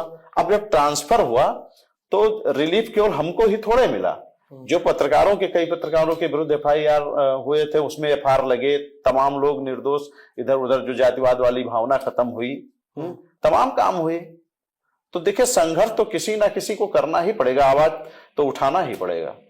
और उसमें हम मान रहे हैं अपने आप को, हम धन्य मान रहे हैं कि कम से कम किए। और देखिए, हम एक चीज हम बताना चाहें भाई साहब, उसमें बताना स्पष्ट है, एफआईआर एक नहीं 1000 हमारे ऊपर कराएं। एफआईआर का कोई भय नहीं है, एकदम निर्भय होकर वर्क करते हैं, क्योंकि हमारे मन में होता है कि हमको गलत नहीं करना है, हमको हत्या नहीं करना है, डकैती नहीं डालनी है, लूट नहीं करना है, बलात्कार नहीं करना है, फ्रॉड नहीं करना है। लिखो एफआईआर, कितना लिखोगे? न्याय विभाग तो बैठा है ना, वो तो देख रहा है। तुम गलत करोगे तो वहां हम अपनी बात रखेंगे। तो हमारे मन में यह होता है कि हम गलत नहीं करेंगे, लेकिन हम अपने अधिकार की लड़ाई लड़ते रहेंगे, जितना एफआईआर लिखना हो लिखो। हाँ। आपके समझ से न्याय क्या है? देखिए, न्याय की बहुत छोटी सी परिभाषा हम आपको बता दें कि व्यक्ति का जो नैसर्गिक अधिकार होता है, अगर वो उसको मिल रहा है, समझ लीजिए उसके साथ न्याय हो रहा है। जैसे एक चीज हम और कहना चाहेंगे, इस बीच में आपने देखा होगा तमाम घर गिरे, इनकाउंटर हुए, तमाम चीजें आपके सामने आई होंगी। इसमें हम एक चीज चाहते हैं कि अगर करना है आपको, तो शुरुआत में जैसे हत्या करने वाला व्यक्ति सबसे कमजोर होता है, सबसे कमजोर होता है हत्या करने वाला व्यक्ति। हम उन व्यक्तियों की बात नहीं करते हैं, एकाध लोगों की जो पेशेवर अपराधी हैं, जो पैसा लेकर मर्डर फर्डर करते हो अपना, उनकी बात नहीं करते हैं। लेकिन हत्या व्यक्ति तब करता है जब वो हर जगह से निराश हो जाता है, उसका कोई सुनता नहीं है, तब अंतिम में वो कहता है कि अब यही एक विकल्प बचा है। तो हम मानते हैं, जहां तक मेरा मानना है, कि हत्या करने वाला व्यक्ति बहुत कमजोर होता है। ठीक है, अगर कोई एप्लीकेशन थाने पर पड़ता है, आप ठीक है इनकाउंटर कराइए, कोई गलत कर रहा है और टाइट कीजिए, अपराध कम हो, हुए भी कम देखने को भी मिल रहा है, लेकिन कोई एक एप्लीकेशन पड़ जाए तो उस पर लग जाइए, एकदम वहीं उसको दबाइए। पता चला कि यहाँ पहल पड़ा तो डांट फटकार कर भगा रहे हैं, अमल नहीं कर रहे हैं, कहीं उसी में कोई लेन देन का भी उम्मीद लगाए बैठा है, फिर वो भाग करके गया एसडीएम के पास, सीओ के पास, डीएम के पास, वो भी नहीं सुनने को तैयार है। और समस्या है, मान लीजिए कभी कभी देखिए ऐसा नहीं है कि सिस्टम में भी तमाम लोग गलत करते हैं। मान लीजिए दरोगा गलत कर गया, अब उसका शिकायत लेकर के पहुंचे, तो कभी किसी अधिकारी की बात नहीं करते हैं कि सुन ले, नहीं तो अधिकतर अधिकारी फोन करके पूछते हैं एसओ से। अब वो एसओ सीओ को बता दिया, सीओ उस पर बता दिया, तो उसी को ही मानते चले जाते हैं, उनको लगता ही नहीं कि ये सही कह रहा होगा। उस पर भी जांच कराइए ना कि क्या गलत है, क्यों आप एक तरफा मान रहे हैं भाई। तो अगर छोटी छोटी बातों पर ध्यान दिया जाए, छोटे छोटे बातों पर एक्शन लिया जाए, तो हमको लगता है कि ये सब करने की नौबत ही नहीं आएगी, बिल्कुल नहीं होगा, सही, अपराध कम होगा। लेकिन चूंकि वर्क इस पर छोटे कामों पर नहीं होता है, कोई दिया देता रहे, सुनता नहीं जल्दी कोई। जब बड़ा मामला हो जाए मार डंडा उंडा लेकर वर्दी वर्दी पहन के अपना सायरन फायरन बजाते हुए सब पहुंचते हैं ना, माँ इधर से उधर दौड़ भाग करते हैं, कूदते हैं, छटकते हैं, सारा दिखाते हैं। लेकिन जब शुरुआत की बात रहती है, किसी को कोई समस्या हुआ, नाली की समस्या हुआ, मेड़ समस्या हुआ ना, फसल समस्या, XYZ कोई समस्या हुआ, वहां ये लोग इतना सक्रिय नहीं होते हैं। वहां तो बस एकदम ऐसे चलने दीजिए चलने दीजिए। अब आते हैं व्यक्तिगत आप पे, जो अभी हाल ही फिलहाल में घटना हुई जिसकी वजह से मेरा और आपका मिलन यहाँ पे संभव हो पाया, कि अभी हाल ही फिलहाल में आपने भाजपा से इस्तीफा दिया, बतौर सदस्य थे आप? हाँ सदस्य। कोई पद? देखिए पद नहीं, हम चुनाव की तैयारी कर रहे थे तुलसीपुर विधानसभा से, और टिकट भी हमको मिलने की पूर्ण संभावना 2027 नहीं 27 नहीं, जैसे मान लीजिए 22 की हम बात कर रहे हैं। पिछले तो हमारे तमाम लोग पैरवी, अब चूंकि उनका नाम इसलिए नहीं लेना चाहते हैं कि लोग ऐसे लोगों को छिपा कर ही रखते हैं, नहीं तो पैरवी कर रहे थे और टिकट मिलता भी हम, लेकिन उसी बीच में स्वामी प्रसाद मौर्य भाग गए, उनके साथ और लोग भगे, तो सारे टिकटों को रिपीट कर दिया गया। खैर वो पिछला बात है, उसको छोड़ दिया जाए। कितने साल से, जो बतौर आपने बताया कई बार मीडिया को मैंने सुना कि 25 साल से आप भाजपा के सदस्य रहे? नहीं 25 साल से तो हम रहे। हमारे बाबा, जैसे आपको भी हम बताए 71 क्षेत्र हमारा था, हम लोग चूंकि हमारे सब सरपंच थे, बाबा के भाई वगैरह सब उठा बैठना था, स्टेट से भी अच्छे ताल्लुकात थे हम लोगों के। तो जब जनसंघ थी, माननीय अटल बिहारी वाजपेयी जी यहाँ से चुनाव लड़ रहे थे, हमारे घर पर जाते थे, बाबा के साथ उठे बैठे हैं, खाना पानी, हम लोग जनसंघ के समय से ही जुड़े हुए हैं। अच्छा एक लोटे में वो पानी पिए थे, वो लोटा आज भी, मतलब बाबा के समय से आज पिताजी भी हमारे सहेजे उसको रखे हुए हैं, अब उनको देख रहे हैं, श्रद्धा है उनके प्रति, उनकी प्रेम है, स्नेह है। तो उसके बाद में पिताजी भी हमेशा बीजेपी को ही वोट दिए, हम लोग भी दिए, बड़ी विश्वास थी। तो ऐसा कौन सा मोमेंट आया, फिर क्या हुआ? मोमेंट जैसे आया कि देखिए हम लोग विश्वास पर ही तो चलते हैं, कौन हमको ठेकेदारी करना नहीं है, कोई गलत काम करना नहीं है, ठीक है, कि हमको उनसे कुछ आशा हो। हम चाहते थे जैसे अखंड राष्ट्र हो, हिंदुत्ववादी पहचान हो विश्व में, भारत काम कर भी रहे थे, लेकिन इनके मन में पता नहीं क्या आया सत्ता के लिए, कि सत्ता के लालच में ये तमाम चीजें जो है, जैसे यूजीसी को ले आए, तो उसमें यूजीसी में जो देखिए, हम किसी जाति का समर्थन नहीं करते हैं, क्लियर कट, उसमें जो है बहुत दुर्भावना भरा हुआ है। ठीक है, उस पर तो हम आते हैं। जब आपने इस्तीफा दिया तो उस समय क्या चल रहा था आपके दिमाग में? क्योंकि इस्तीफा देना और फिर प्रेस कॉन्फ्रेंस करना, इतना बड़ा ऐलान करना, तो उससे पहले तो बहुत सारा उठापटक चला होगा। दो चीजें थी, यूजीसी तो चल ही रहा था, लेकिन उसमें जो कि हमारे भगवान शंकराचार्य जी को अपमानित कर दिया गया था मेला प्रशासन द्वारा, तो उसमें भी लगा, देखो हमारे 4 ही तो शंकराचार्य हैं और वो हमारे धर्म के प्रधानमंत्री हैं। अगर हमारी आस्था भाजपा में इतना है तो उनके प्रति कितना होगा? सही बात। तो हमारी आस्था तो उनसे जुड़ी हुई है, हमारे आस्था पर तो ठेस पहुंचा ही। हम कहते हैं कुछ भी हो, आप तरह तरह के सवाल आए, विवाद आए ना, लेकिन ऐसा किसी सरकार में नहीं हुआ। चोटी खींच करके उनको मारा गया, चोटी की तो है। शिखा वृद्ध संत थे, उनको लात जूतों से मारा गया, अपमानित किया गया। अरे हम दुनिया भर वीआईपी लोगों को प्रोटोकॉल देते हैं, अगर वो जाना ही चाह रहे थे उनको स्नान करा देते। यहाँ तो रिश्तेदार बनकर के अधिकारियों के सब तक चले जाते हैं, वहां गंगा नोज पर स्नान करके आए। वीआईपी कल्चर की वजह से इतने लोग मर गए अगले साल, तमाम सारी चीजें। तो आप अगर वो रथ लेके जाना चाह रहे थे, इस वजह से प्रशासन ने कहा। रथ नहीं था, पालकी थी उनकी, और पालकी बहुत जगह नहीं लेती है। वो चाहते तो एक साइड से निकाल देते थोड़ा सा, करने को तो निकाल भी सकते थे और ये जाके वैसे भी जा सकते लेकिन थे। इनको एक माहौल, ईश्वर जाने क्या था इनके मन में, अपमानित करना था कि हिंदू समाज को नीचा दिखाना था।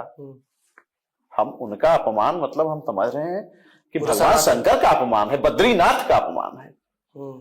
कैसे हम क्षमा कर पाएंगे भाई?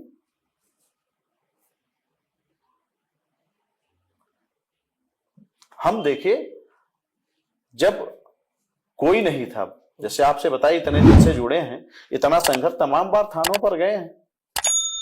भाजपा के साथ कोई फोटो नहीं खिंचाना चाहता था, लोग खड़े नहीं होते थे। थाने पर चले जाओ तो यस्सु कुर्सियां हटवा देता था, तवज्जो नहीं देता था, अपशब्दों से लोग बातचीत करते थे। तमाम बार तो हमारे साथी आरएसएस के प्रचारक जी सब तमाम बार सब अपमानित हुए। विश्व हिंदू परिषद के चंदन लगा तो उल्टा सीधा कमेंट पास करते थे, तो हम तब खड़े रहे। तब हम देखे योगी जी आए, योगी जी को हमने, इनके युवा वाहिनी के हम संयोजक थे, योगी जी के प्रति हमारी आस्था तब भी थी, आज भी है। ये जी हम उनको संत के रूप में देखते हैं, ये जी संत मानते हैं। आज भले मुख्यमंत्री बन गए हैं, तो मुख्यमंत्री बन गए अच्छी बात है, प्रधानमंत्री भी बने। तो विश्व हिंदू परिषद, जब आप हिंदू युवा वाहिनी में थे आप, तो योगी जी से तो काफी क्लोज रिलेशन। हाँ, योगी जी जानते हैं, और योगी जी ऐसी बात नहीं, सामने पढ़ते हैं तो पैर वैर छूते हैं तो हाल चाल यही कहकर पूछते हैं, उपाध्याय जी क्या हाल है। आज भी खैर प्रोटोकॉल हो गया, प्रोटोकॉल है तो मुलाकात नहीं हो पाया काफी समय से, तो याद है कि भूल गए वो तो बाद का विषय है, लेकिन सम्मान है, संत हैं। बस यही है कि उनको बदनाम करने के लिए मेला प्रशासन जो है एकदम पूरा एकदम हड़कंप मचा दिया। अब देखिए, जहां बात आ जाएगी संतों की, तो कोई भी राजनीतिक पार्टी या कोई नेता का नंबर मेरे व्यक्तिगत दृष्टिकोण से तो संत के बाद ही हम उसको रखेंगे। हाँ, पहले संत हमारे लिए, उसके बाद में नेता। जब आपने भाजपा से इस्तीफा दिया, तो मैं जानना चाहता हूं कि क्या भाजपा के तरफ से जिला स्तर से या राष्ट्रीय स्तर से किसी से कोई बातचीत हुई? किसी ने आपको फोन किया है, किसी से कोई बातचीत, या किसी ने पूछने की जहमत उठाई? नहीं, देखिए ऐसा है, जिले के लोगों को हम वैसे भी कभी कभी कह देते हैं कि पन्ना प्रमुख को विधायक की मुख्यमंत्री ही बनाया जाएगा। जिले के लोगों ने किसी ने फोन नहीं किया हमारे पास, लेकिन प्रदेश कार्यालय से फोन आया था। अच्छा, ये हम नहीं बता सकते हैं कि किसने किया। आपने कहा कि भाजपा के प्रदेश स्तर से आपको फोन आया, लेकिन जिला स्तर से आपको फोन नहीं आया।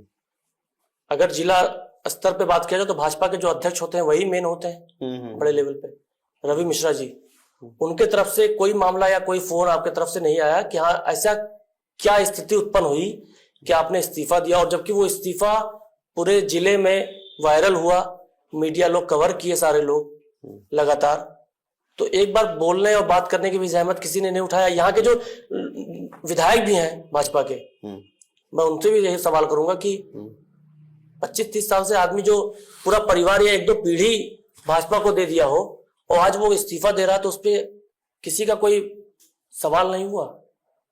देखिए, जो अध्यक्ष महोदय हैं ये अभी जल्दी ही खुद भाजपा में जुड़े हैं। वो तो अपना सिस्टम था, अध्यक्ष वगैरह बन गए, लेकिन ये जो है कार्यकर्ता को शायद उस दृष्टि से नहीं देखते हैं। इनको लगता है कि अब इस्तीफा देने के बाद कोई एक आध लोग, शायद कार्यालय पर ही चर्चा हो रहा था, कोई बता रहा था, इन्हीं लोगों के बीच में कोई रहा होगा कि वो एक अकेले, तो ये किसी व्यक्ति को एक अकेले की दृष्टि से देखना बहुत गलत है। हम क्षेत्र में काम किए हैं, लोग जुड़े हुए हैं हमसे। अभी आपने बताया कि हमको गलत बर्दाश्त नहीं होती थी, तमाम लोग हमसे जुड़े हुए हैं। बात राजनीति की और नेतागिरी की नहीं है, दिल से जुड़े हुए हैं लोग। एक बार हम किसी को मैसेज देने न जाए, कोई समस्या होती है, सैकड़ों लोग आते हैं, फोन करते हैं, हमसे पूछते हैं। तमाम लोग जुड़े हैं, और क्या दें किसको दें अलग बात है, लेकिन चुनाव के समय पर वो पूछते हैं कि भैया क्या किया जाए बताइए। तो किसी व्यक्ति को यह इस दृष्टि से देखना कि वो अकेला है, गलत। हमने तो उस समय पत्रकार महोदय ने पूछा था, तो हमने कहा था कि हमको अकेले की दृष्टि से मत देखिए, हमारे विचारधारा के लाखों लोग हैं, बुनियाद हिल जाएगी, और हिल गई। तो इस दृष्टि से देखना गलत है। तो उनको हम लगे होंगे छोटे कार्यकर्ता हैं, अरे ऐसे होंगे, जो कार्यकर्ता को आपने बताया कि वो उस तरीके से नहीं देखते हैं या उस तरह से वैल्यू नहीं करते हैं। अभी कुछ ही महीने पहले की बात बता रहा हूँ। बैलो किसी करे ना करे, हम उनके बैलो के मोहताज हैं। कार्यकर्ता की बता रहा हूँ मैं, भाजपा के कार्यकर्ताओं की। आने लोगों वो जैसा उनका अभी कुछ महीने पहले की घटना है, किसी कार्यकर्ता के साथ कुछ भी हुआ था बर्ताव, तो इन्होंने बड़ा तेजी से उसको फेसबुक पे उठाया कि भाजपा का एक एक कार्यकर्ता बड़ा वैल्यू रखता है हमारे लिए, और अगर उस पर आँच आती है तो समझ लीजिए हमारे ऊपर आँच आती है। देखिए, कथनी और करनी में बड़ी अंतर होती है, ठीक है। कुछ लोग फेसबुकिया मास्टर होते हैं। हम यही तो, जब ये मामला हुआ थोड़ा हम फेसबुक पर ज्यादा सक्रिय हुए, जान पाए बहुत सारी चीजें, तो हम जान पाए कि हमको जानकारी ही नहीं था, क्योंकि फेसबुक पर हम वही फेसबुक देख लेते थे, कुछ पोस्ट वोस्ट करना हुआ कर ली, इससे ज्यादा हम जानकारी नहीं रखते थे।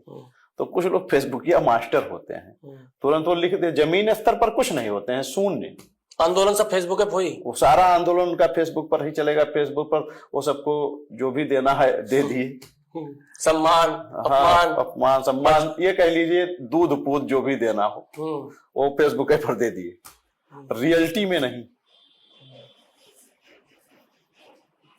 तो ठीक है, हम कहते हैं कि विरोध की कोई बात नहीं, किसी का विरोध नहीं है, लेकिन इस्तीफा दे दिया है तो जानकारी खुद हो जाएगी चुनाव में कि फर्क पड़ेगा या नहीं पड़ेगा।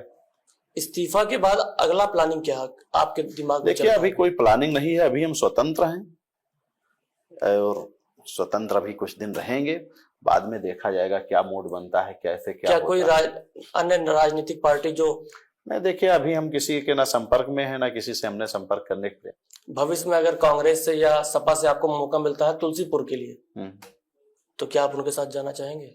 देखो, ये तो समय के गर्भ में है, सिचुएशन क्या बैठता है कहा नहीं जा सकता है, लेकिन अभी हमारा कहीं किसी की तरफ जाने वाने का कोई मूड नहीं है। चलिए, इससे और अच्छे से समझते हैं और दर्शक भी समझेंगे कि आप कहाँ जाएंगे। मृगेंद्र उपाध्याय जी के जो विचार है, वो किस पार्टी के आपको लगता है कि कहाँ पे वो सम्मान मिलेगा उस विचार को?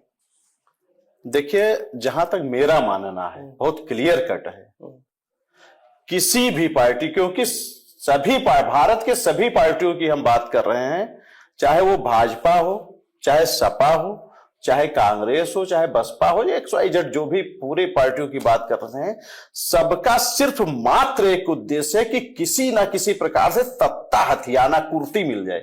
इनको और किसी चीज से मतलब नहीं है, ये सिर्फ सत्ता चाहते हैं। ऐसे में पब्लिक को यह करना चाहिए कि किसी भी पार्टी को अस्थाई नहीं होने देना चाहिए, हमेशा उलटते पुलटते रहना चाहिए, क्योंकि जब कोई सरकार अस्थाई हो जाती है तो वो निरंकुश और अहंकारी हो जाती है। तो उसको ये लगे कि अगर हम फिर गलत किए तो पब्लिक हमको, कि अगर हम गलत कर दिए तो फिर हमको ये नकार देगी। संविधान के लहजे में बात किया जाए तो बतौर नागरिक रहना चाहिए, भक्ति नहीं करना चाहिए। हाँ, नागरिक रहना चाहिए। अगर नागरिक से आप भक्त बन गए किसी नेता का, अपना व्यक्तिगत एनालिसिस तो होना ही चाहिए।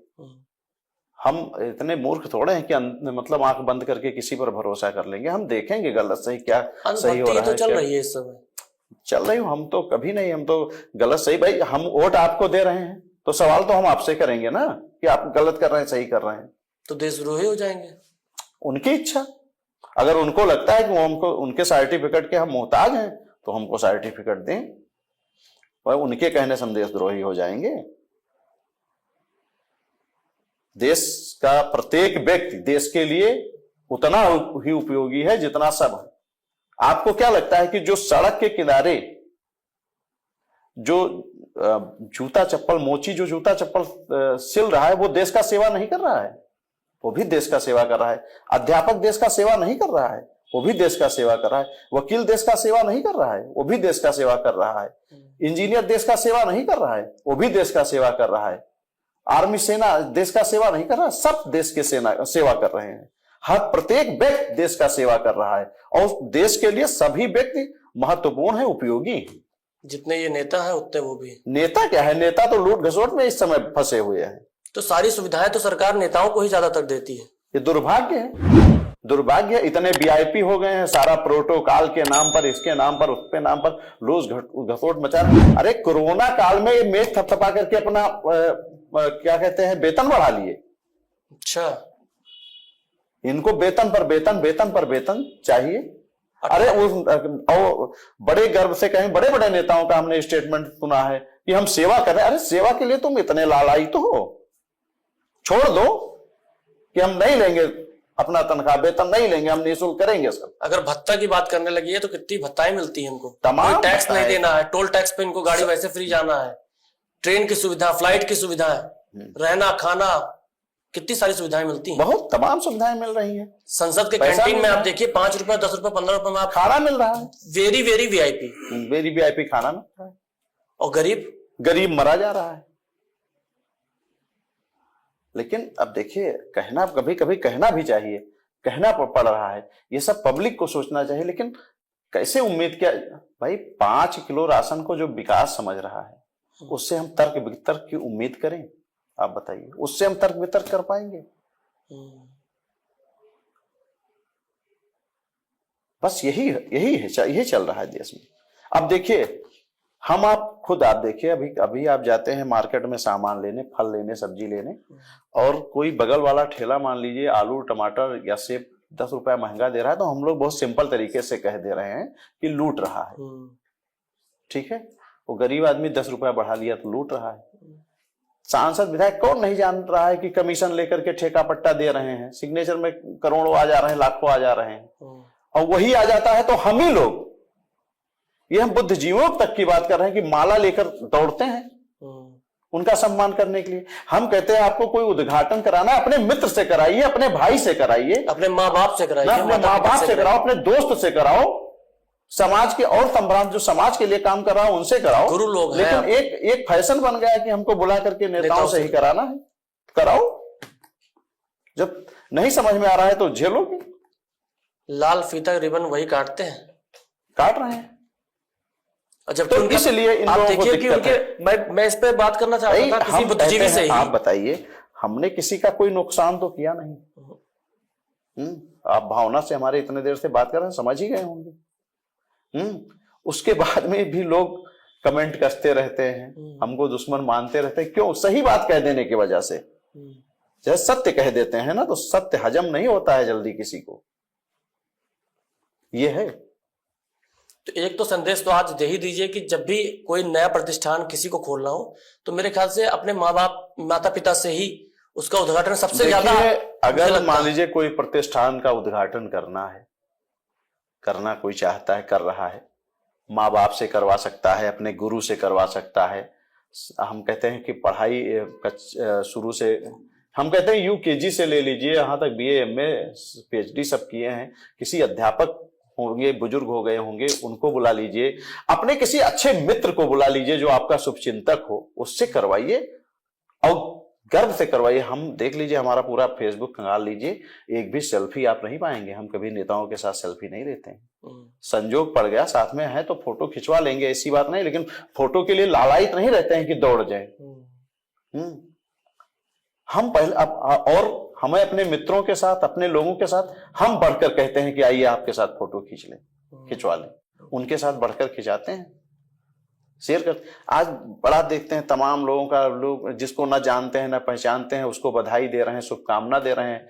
बगल में उनके कोई खास हैं, हित मित्र हैं, दोस्त हैं, रिश्तेदार हैं, उनका वो नहीं लगा पा रहे हैं। और जिसको नहीं जानते, कभी जीवन में मिलना नहीं हो पाएगा उनसे, उनका वो उनको बधाई, सालगिरह की बधाई दे रहे हैं, जन्मदिन की बधाई दे रहे हैं, शुभकामनाएं दे रहे हैं। हम तो वही हाल हुआ कि देखे कोरोना में जो है सब देह बांट करके फोटो वोटो खिंचवा रहे थे।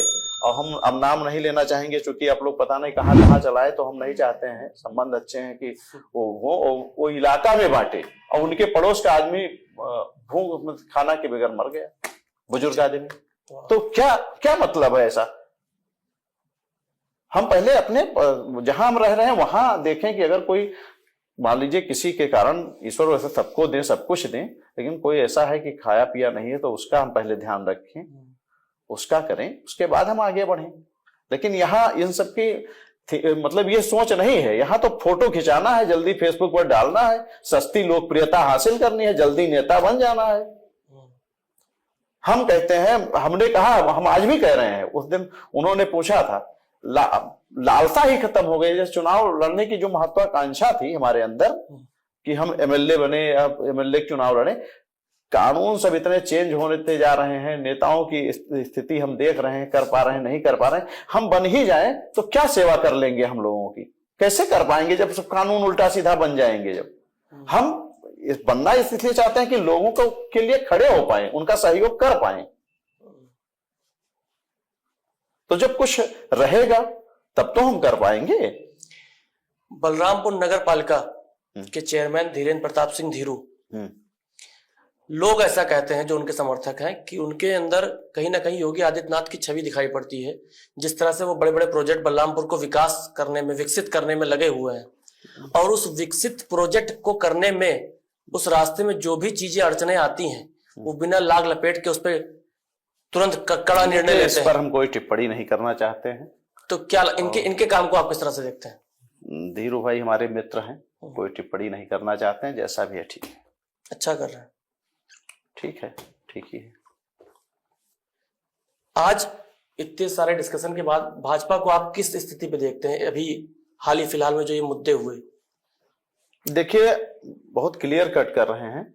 अगर इसमें जो भी सलाहकार हैं, इनके जो सर्वेयर हैं, सर्वे कर रहे हैं, अगर ठीक से सलाह में ऐसे ही उल्टा सीधा सलाह देते रहे, उल्टा सीधा सर्वे करते रहे, तो भाजपा खंड खंड टूटेगी, कोई रोक नहीं पाएगा। और अगर ये समय रहते समझ गए, सुधार किए, तो ये स्थापित रहेंगे, कार्य कर रहे हैं। सब काम गलत ही नहीं है इनके, अच्छे भी काम किए हैं, ऐसी बात नहीं है। लेकिन अब यह है कि सुधार की बहुत आवश्यकता है। ये लोग सब कान के कच्चे हो चुके हैं, और चूंकि ज्यादा समय से रह गए, तो इसलिए अब ये लोग जो है थोड़ा अहंकारी और निरंकुश हो चुके हैं। इसीलिए हम कहते हैं कि सरकार को कभी अस्थायी नहीं रहने देना चाहिए, पलटते रहना चाहिए। इससे लगे इसमें पब्लिक का महत्व बढ़ा रहता है। वो समझेंगे कि अगर हम गलत करें तो पब्लिक इस बार हमको चुनेगी नहीं। इतनी देर के चर्चा में आपने बताया कि जब भी कुछ गलत हुआ तो मैं जरूर, मेरा स्वभाव ऐसा है कि मैं वहां खड़ा रहता हूं। आपने इस्तीफा दिया 2025 में, 26 जनवरी में आपने दिया। मैं मोदी के कार्यकाल की बात करूंगा 2014 से लेकर 2026 तक। 2014 से लेकर 2026 तक क्या सब कुछ इस देश में सही चल रहा था? उससे पहले आपके मन में ये विचार या इस चीज को आपको क्यों नहीं आया कि इस्तीफा उस समय देना चाहिए था? मैं लगातार उन मुद्दों पे बात करूंगा आपको जो पिछले 10 साल में, 15 साल में बीते हैं मोदी के कार्यकाल में। पहला मुद्दा 2014 से 26 में सबसे पहला आया कि नागरिकता संशोधन बिल CNRC आया था, उसमें आपको कोई कमी नहीं दिखाई पड़ा। अग्निवीर योजना 2022 में आया, वो भी कई सारे विरोध हुआ, उस पर भी आपको कोई कमी नहीं लगा कि आपको इस्तीफा देना चाहिए था। तीसरा कृषि कानून बिल, 3 कृषि कानून बिल आया था 2020 में, पूरे देश में किसानों ने आंदोलन किया, उस पर भी आपने कहीं से भी विरोध प्रदर्शन नहीं हुआ कि हाँ आपने इस्तीफा दिया हो। फिर चाहे भूमि अधिग्रहण बिल हुआ 2014 का, इलेक्ट्रिसिटी बिल 2025 में हो जिसमें निजीकरण की भूमिका सबसे ज्यादा हुई थी और सारे लोग ने इस पर विरोध किया था कि इलेक्ट्रिसिटी बिल में निजीकरण नहीं होना चाहिए। UGC के या शंकराचार्य का अपमान हुआ तो आपने इस्तीफा दिया। इससे पहले राम मंदिर अधूरा बन रहा था, यही शंकराचार्य इसका विरोध किए थे कि राम मंदिर भी पूरा कंप्लीट नहीं हुआ, प्राण प्रतिष्ठा नहीं होना चाहिए। तब भी मोदी सरकार ने इसको किया, उस समय तो आपने इस्तीफा नहीं दिया। क्या अब आप अपने इस्तीफे को जस्टिफाई कर पाएंगे? देखिए, ऐसा है कि जब कोई वर्क करता है तो कुछ त्रुटियां होती हैं। तो चूंकि अब हम बीजेपी से जुड़े हुए थे, तो मान लीजिए एक आध चीज गलत हुआ तो हमने सोचा चलो ठीक है, सुधार कर लेंगे, सही कर लेंगे। खैर, इनके स्वभाव में नहीं था, इन्होंने सुधार उस पर नहीं किया। जब कोई अपराध किसी व्यक्ति के प्रति होता है तब वो उतना बड़ा अपराध नहीं होता है। अपराध तो होता है, उतना बड़ा नहीं माना जाता है। लेकिन जब कोई चीज एक समुदाय के प्रति होता है, एक जाति विशेष के प्रति होता है, एक धर्म विशेष के प्रति होता है, तो उसको बड़ा अपराध माना जाता है। किसानों के ऊपर अपराध बड़ा अपराध नहीं मानेंगे आप? नहीं, हम मानेंगे, क्यों नहीं मानेंगे। फिर वो आंदोलन किए, इन्होंने आश्वासन दिया, बिल वापस लेना पड़ा, आश्वासन नहीं, आश्वासन पहले आश्वासन दिए थे, बाद में वापस लिए, तो चलो ठीक है, सुधार हो गया, कोई ऐसी इतनी बड़ी बात नहीं है।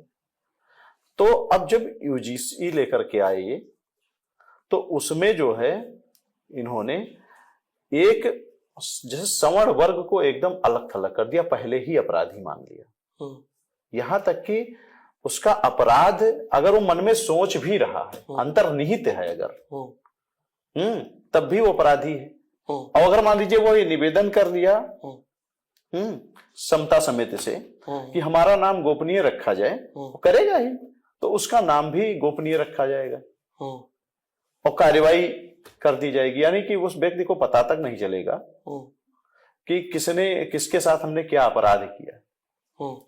मान लीजिए कोई, जैसे उदाहरण के एक दृष्टांत आपको बता रहे हैं कि मान लीजिए मैं चंदन लगाकर खड़ा हूं, सामने वाले व्यक्ति जो हितधारक व्यक्ति है उसको लगा कि ये चंदन हमको अपमानित करने के लिए लगाए हैं या गमछा हमको अपमानित करने के लिए, वही XYZ उदाहरण है, तो मेरी शिकायत कर सकता था। एकदम चूंकि सुरक्षा घेरे से सवर्णों को बाहर कर दिया गया, तो ये एक समुदाय, एक जाति के प्रति, समझ लीजिए एक वर्ड के प्रति जो है ऐसा निंदनीय कृत्य था, मतलब मानसिकता प्रतीत होती थी। तो हमको लगा कि तो हिंदू हिंदू करते करते ये कहाँ लड़ाने चले आए हम लोगों को। हमारे तमाम मित्र SC OBC हैं, अगर ठीक है तुमको OBC की बहुत चिंता है तो SC ST से बाहर कर दो ना, OBC को ही बाहर कर दो। और SC ST की अगर तुमको बहुत चिंता है तो तमाम SC ST हैं जो गरीब हैं, असहाय हैं, हम लोग जानते हैं, गांव से जुड़े व्यक्ति हैं, उनको आप 1-1 करोड़ रुपए की आर्थिक मदद पहुंचाइए, वो बिजनेस करें, उनका सर्वांगीण विकास हो। वो सब आप नहीं कर रहे हैं। अपने सत्ता के लिए कि हम बने रहें, स्थापित रहें, उल्टा सीधा कानून ला करके लोगों को लड़ाने का काम कर रहे हैं। तो हम लगा तो हम हिंदुत्व करते रह गए, तो यहाँ जातियों का खेल शुरू हो गया, तो हमको बड़ा आहत हुआ। UGC लाने की जरूरत क्यों पड़ी, अगर मैं इस पे बात करूं? ठीक है, आप कह रहे हैं कि एक सवर्ण समाज को, जनरल कैटेगरी को सीधे सीधे एक हाशिए पे लाकर रख दिया गया और मान ही लिया गया कि ये अपराधी हैं। अगर मैं बात करूं कि UGC आया क्यों, तो उसके पहले कई सारे ऐसे घटनाएं इस देश में हुई कि जिससे UGC को एक नया नियम और कड़ा कानून लाना पड़ा। जैसे कौन सी घटना? जैसे रोहित वेमुला की घटना हुई थी, पायल तड़वी की घटना हुई थी, एक आदिवासी ST समुदाय से आने वाली MBBS डॉक्टर है जो मुंबई के टॉप मेडिकल कॉलेज में PG कर रही थी।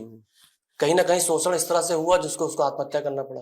रोहित वेमुला का भी केस ऐसा था, ऐसे बहुत सारे केस हुए, तब ये इसको लाना पड़ा। तो इसको लाना गलत है या ये जो नियम आया है ये नियम गलत है, इसमें कुछ संशोधन करना चाहिए? देखिए, ऐसा है कि हमने पहले भी कहा कि हम किसी के लाश पर ताली नहीं बजाते हैं। हमको रोहित वेमुला और अन्य जिसको आपने बताया पायल तड़वी उनके साथ अप्रिय घटना घटी, उसके लिए हमको संवेदनाएं हैं उनके प्रति। ईश्वर उनकी आत्मा को शांति दे। लेकिन 2 घटनाएं आपको दिखाई दिया, ये राष्ट्रीय स्तर पर गई तो इसलिए दिखाई पड़ा। हाँ, ऐसे बहुत सारे होंगे जो दिखाई भी नहीं पड़ते होंगे। हाँ, दिखाई दिया। आपने पूरा कानून ही चेंज कर दिया। ठीक है, अब आप बताइए, SC ST एक्ट का दुरुपयोग 95% जो रिकॉर्ड में आया है फर्जी है। तमाम लोग आत्महत्या कर लिए हैं, वो आपको दिखाई नहीं पड़ा कि इस कानून की वजह से इतना नुकसान हो रहा है।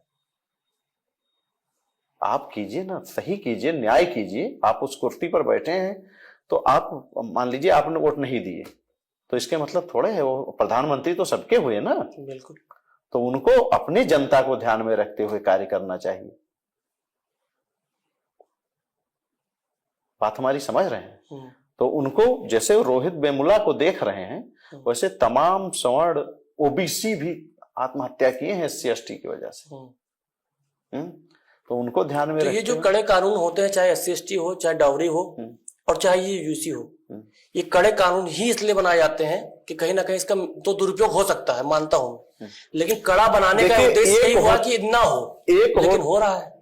एक हो सकता है, एक कहीं एक आध अपवाद में होता है। देखिए, कुछ तो दुरुपयोग होगा, उसको कोई नहीं रोक पाएगा। ठीक है, लेकिन जिसका ज्यादा उपयोग हो रहा है, जैसे मान लीजिए 90 और 95% जिसका दुरुपयोग हो रहा है, इसके मतलब वो गलत हो रहा है। इसको तो मानना चाहिए। 1-8% चलो ठीक है, जिसको अवसर मिला वही अपना खेल गया। समझ रहे हैं बात हमारी? तो जिसमें 90-95% निकल कर सामने आए कि फर्जी हो रहे हैं, उस पर तो सुधार करने की आवश्यकता ही थी। तो नियम में सुधार मेरे ख्याल से होना चाहिए कि जिस, अब मान लीजिए हमारे तमाम मित्र हैं और हम चूंकि कभी कास्ट फीलिंग वाली बात नहीं किए, लेकिन आज जब हम सही लड़ाई, तो उनके मन में भी ऐसा उत्पन्न हो सकता है भैया लो जातिवादी हो गए, ये हो गया भाई, जबकि हम सही के लिए लड़ रहे हैं। कल लोग मित्रता नहीं करेंगे, आपस में उठे बैठेंगे नहीं। तो इस नियम में संशोधन होने की जरूरत थी ना। संशोधन ही वापस होना चाहिए। जैसे देखिए, अगर नहीं वापस होना चाहिए तो जो चल रहा था 12 में था 2012, हाँ, वो अपना चलता। तो सुप्रीम कोर्ट ने स्टे लगाया, तो इससे क्या लगता है, क्या उम्मीद है आगे? देखिए, जहां तक हमको लगता है सुप्रीम कोर्ट पर हमको विश्वास है, भरोसा है। निश्चित ही उसका जवाब नहीं दे पाएंगे, क्योंकि जवाब देने लायक चीजों का दिया जाता है। इसका जवाब नहीं उनके पास होगा कि जो सुप्रीम कोर्ट में दाखिल कर सकें, तो निश्चित ही इसको निरस्त कर देगा, वापस कर देगा। यूजीसी के विरोध में जब आप बलरामपुर जिले में अभी हाल ही फिलहाल में एक प्रदर्शन किया आपने, और ज्ञापन देने के लिए एक हुजूम सा, आप एक काफिला से लेके यहाँ वीरविना चौराहा से लेके कलेक्ट्रेट ऑफिस तक आप लोग गए। आपके साथी करणी सेना भी साथ में मौजूद थी, उनके सदस्य लोग भी थे वहां पे। देखा गया कि जब आप जिला अधिकारी को ज्ञापन देने के लिए आप कलेक्ट्रेट पहुंचते हैं, तो जिला अधिकारी की तरफ से बात आती है कि मैं बाहर नहीं आऊंगा, 10-5 लोग आप ज्ञापन लेके अंदर आ जाइए, ज्ञापन दे दीजिए। इस पर करणी सेना और तमाम साथी आपके लोग मना कर दिए कि हम अंदर नहीं जाएंगे, क्योंकि प्रदर्शन और इतने लोगों की संख्या को लेकर हम लोग कलेक्ट्रेट आ रहे हैं, कलेक्ट्रेट नहीं जा सकते हैं। आप बाहर आइए, डीएम हैं आप, जिला अधिकारी हैं इस जिले के, तो आप ज्ञापन लेने बाहर आइए। आपके साथी तमाम नहीं गए, आप उसके बाद ज्ञापन देने अंदर जाते हैं 10-5 लोगों को लेके। उस समय आप अपने साथी के साथ नहीं खड़े हुए जो आपके साथ वीरविना चौराहा से लेके वहां तक उस यात्रा के दौरान थे? देखिए, इस पर हम ये कहना चाहते हैं, जब करणी सेना ने ज्ञापन देने से मना नहीं किया था, ठीक है, तमाम अखिल भारतीय ब्राह्मण एकता परिषद के लोग थे, स्वर्ण आर्मी के लोग थे, करणी सेना थी, परशुराम सेना, तमाम लोग थे वो जो वहां से आए थे। सब हमको एक राष्ट्रपति से संबोधित ज्ञापन था, जिलाधिकारी के माध्यम से भिजवाना था। ठीक। हमको एक संकेतात्मक एक फोटो आ जाता, मीडिया में चली जाती, कोई आकर ले लेता, वो चले जाते। उनको, डीएम साहब को तो कुछ करना नहीं था। एडीएम मैडम भी आई थी लेने? एडीएम आई थी, तो वो ने कह दिया। अब यहाँ पर हम एक चीज और कहना चाहें कि जिलाधिकारी को आकर के ले लेना चाहिए, लेकिन शायद वो किसी मीटिंग, कोई वीडियो कॉन्फ्रेंसिंग चल रही थी, इस कारण वो नहीं निकलना चाहे। तो पहले वो कहे कि 5 लोग आ जाएं। फिर हम लोग जाकर के बात किए कि 5 लोग कैसे ज्ञापन दे सकते हैं। तो उन्होंने कहा कि ठीक है, 10 लोग आ जाइए। और हम कहे कि बाहर सब अड़े थे। फिर हमने बात किया कि 10-5 लोग कैसे आए। फिर उन्होंने कहा कि वकील साहब 25 लोग आ जाइए, आकर ज्ञापन दे दीजिए। हम आकर के बताए, लेकिन उसमें हर में होते हैं ना 1-2 लोग माहौल खराब करने वाले। तो वो कहीं से मतलब उनसे बात हो रही थी, जो मना कर रहा था, ये समझ में नहीं आया। बाद में हमको लोग बताए। अच्छा, क्योंकि भीड़ भी बहुत ज्यादा थी उस समय। नहीं, धीरे धीरे सब कम हो गई, तो ये सब कहने लगे। तो हम देखे, सरकार के खिलाफ एक तो प्रदर्शन थी, ठीक है, और सवर्णों की स्थिति भी आपको देश में पता है। बिल्कुल। और हमारे साथ जो व्यक्ति जुड़ा है, तो उसकी सुरक्षा की भी जिम्मेदारी हमारी ही तो है ना। हम उसको सेफ नहीं करेंगे तो दोबारा वो हमारे साथ कैसे खड़ा होगा। और जिला अधिकारी महोदय ने कहा कि ठीक है 20-25 आ जाइए, तो और वो क्या कहते हैं, 20-25, 30-40 बचे ही थे लास्ट में। सही। तो ये लोग एकदम अपना जिंदाबाद करते हुए बाहर निकल आए। तो अब हमारी तो मजबूरी थी, करणी सेना के भी लोग खड़े थे, लोग भी खड़े थे। तो हम कहे कि ठीक है, ज्ञापन हम दे रहे हैं, क्योंकि अगर हम ज्ञापन नहीं देते तो मैसेज गलत चला जाता समाज में। तो हमने ज्ञापन दिया। क्या कहीं ना कहीं आपको नहीं लगता कि यूजीसी एक हथियार है और योगी जी को टारगेट किया जा रहा है? नहीं, देखिए, ऐसा है कि लोग अपने अपने दृष्टिकोण से रख रहे हैं, लेकिन मैं ये नहीं मानता हूं। इसलिए यूजीसी तो पूरे भारत में लागू हुआ। लेकिन चुनाव तो सर पे यूपी का ही है ना। हाँ, तो यूपी का मान उसका लीजिए असर तो यही देखने को मिलेगा। अब असर तो देखने को मिलेगा। तो वैसे तो देखा जाए तो हर प्रदेश में सभी लोग कहने लगे कि हमारे मुख्यमंत्री जी को वो करने के लिए लोगों के बीच में यही बातें चल रही हैं। लोग हैं अपने अपने दृष्टिकोण से देख रहे हैं, लेकिन मैं नहीं मानता हूँ जब पूरे भारत खाली उत्तर प्रदेश के लिए होता तो हम ये बात मान लेते, लेकिन जो कि पूरे भारत के लिए है तो इसलिए इस बात को तो बिल्कुल नहीं माना जा सकता है। योगी जी और अमित शाह के रिश्तों को आप किस तरह से देखते हैं? उन लोगों के रिश्ते बढ़िया मधुर हैं, चंगा है एकदम, चंगा है। और क्या ना, वो वहां बैठे यहाँ बैठे, काम खत्म। लेकिन अफवाहों का बाजार हमेशा गर्म रहता है कि अमित शाह कहीं ना कहीं योगी जी को पसंद अब नहीं देखिए करते। कुल मिलाकर सबको करना सेवा है। किस तरह की सेवा? अब सेवा करके ही ये लोग मानेंगे। बस यही कहना चाहते हैं। अभी कल परसों में आपने देखा, मैंने देखा कि फेसबुक पे आपने पोस्ट किया, एप्स्टीन की फाइल खुल गई है। और ये जेफरीन एप्स्टीन जो व्यक्ति है, इनकी जो फाइलें खुली हैं, पूरे देश में हड़कंप मचा हुआ है। क्या लगता है अपने देश के लोगों का भी नाम देखिए वो आता है तो फिर क्या स्थिति देखिए ऐसा है कि हम भारत में रहते हैं, भारतवर्ष में, यहाँ कोई व्यक्ति किसी गलत व्यक्ति के साथ उठता बैठता भी है तो बदनाम हो जाता है, ये माना जाता है कि इसका संगत गलत है। तो ये है। तो वैसे ही कि जो है एप्स्टीन फाइल की बात हम करें तो उनके साथ नाम आना ही गलत है। विस्तार से बताइए किस तरह का नाम आया है और किसका आया है? अब देखिए उसमें नाम आया है हमारे प्रधानमंत्री जी का, मोदी जी का, कि ये जो है ये कौन सा देश है जो इजराइल, हाँ इजराइल गए और ट्रंप के लिए नाचे गाए। उसमें अच्छा एक लाइन हम और बता दें, थोड़ा आ रहा है तो आ जाए। होता क्या है, जो हुआ होगा ये हम अनुमान लगा रहे हैं। जैसे भारत में अधिवक्ताओं का फर्म नहीं है, तो ये फर्म के माध्यम से अपना वर्क कर रहे हैं। ऐसे अमेरिका में तो उस फर्म में जो अन्य देशों के लोग हैं और जिनका मान लीजिए वो पहुंच से बाहर है, तो वो इन फर्म से पैसा दे करके संपर्क करते हैं कि हमारा किसी प्रकार मीटिंग करा दीजिए। तो जैसा भी मीटिंग हो, देश के लिए हो, अपना व्यक्तिगत ग्लैमर बनाने के लिए हो, XYZ कोई भी हो सकता है। तो किस वजह से आया, जैसे पूरा प्रकरण क्या है इसका? तो हमको लगता है कि ये कहीं ना कहीं सेकंड स्तर पर एप्स्टीन जो था वो भी ऐसे ही काम कर रहा था कि हम मिलवा देंगे हम, तो ये संपर्क वगैरह किए होंगे, फीस दिए होंगे, मिलाने के लिए कहा, जो कहा होगा उसको फॉलो किए होंगे। तो इजराइल वाला जो मुद्दा बता रहे थे अभी आप, क्या है? देखिए अब इजराइल में मान लीजिए वो गए, इजराइल की ही उसने बात किया कि इजराइल में गए ट्रंप के लिए नाचे गाए उनको प्रसन्न करने के लिए, तो अपना कोई परफॉर्मेंस दिए होंगे नाच डांस वांस करके कि जिससे प्रसन्न हो। तमाम लोग चाहते हैं नहीं, और जैसे यहीं बस देख लीजिए एक दृष्टि से कि तमाम लोग लालायित नहीं होते हैं बड़े नेताओं से मिलने के लिए, एक फोटो के लिए कहीं आ गए, गलती से तो मिलने का सौभाग्य प्राप्त हुआ, तो सौभाग्य वाली ही बात है। हालांकि मैंने कोरोना काल में वो नमस्ते ट्रंप कराए थे, उसका भी मैंने विरोध किया था, भाजपा में थे तब भी हमने कहा था ये गलत हो रहा है। देश में पहले RTI जो कांग्रेस की सरकार में आई थी, कांग्रेस की सरकार में आई थी अगर मैं गलत नहीं, हाँ वो अन्ना हजारे जी आंदोलन किए थे, उसके बाद लोकपाल बिल वगैरह आया तो RTI लाया गया था। RTI उससे पहले था, ठीक, लोकपाल बिल आया था उस समय, RTI उससे पहले ही था। और अरविंद केजरीवाल RTI के बहुत एक्टिविस्ट माने जाते हैं। तो लेकिन जो RTI था, सूचना का अधिकार, कि कोई भी एक आम इंसान, सबसे पिछड़े पायदान पर बैठा हुआ इंसान 10-20 रुपए खर्च करके सरकार या किसी बड़े अधिकारी किसी भी बड़े कामकाज की जानकारी ले सकता है। लेकिन आज के समय में RTI की स्थिति आपको कहीं ना कहीं धूमिल नजर आती है।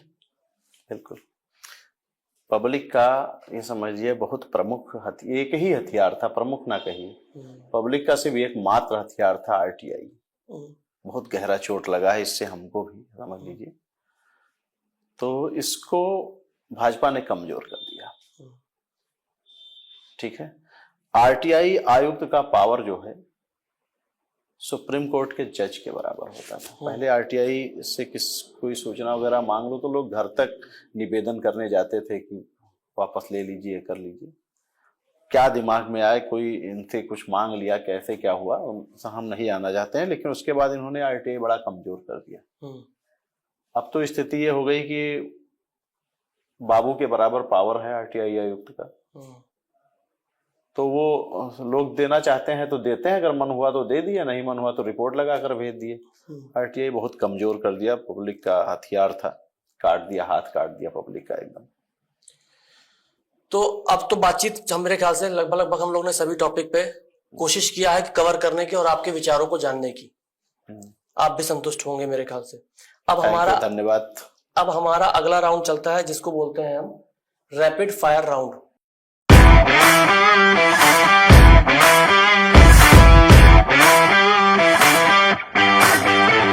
मृगेंद्र उपाध्याय कौन है? वकील है, नेता है या व्यापारी? देखिए, हम अधिवक्ता हैं, हम अपने लोगों के लिए काम करते हैं, जो हमको जिस दृष्टि से लेना चाहे वो ले सकता है।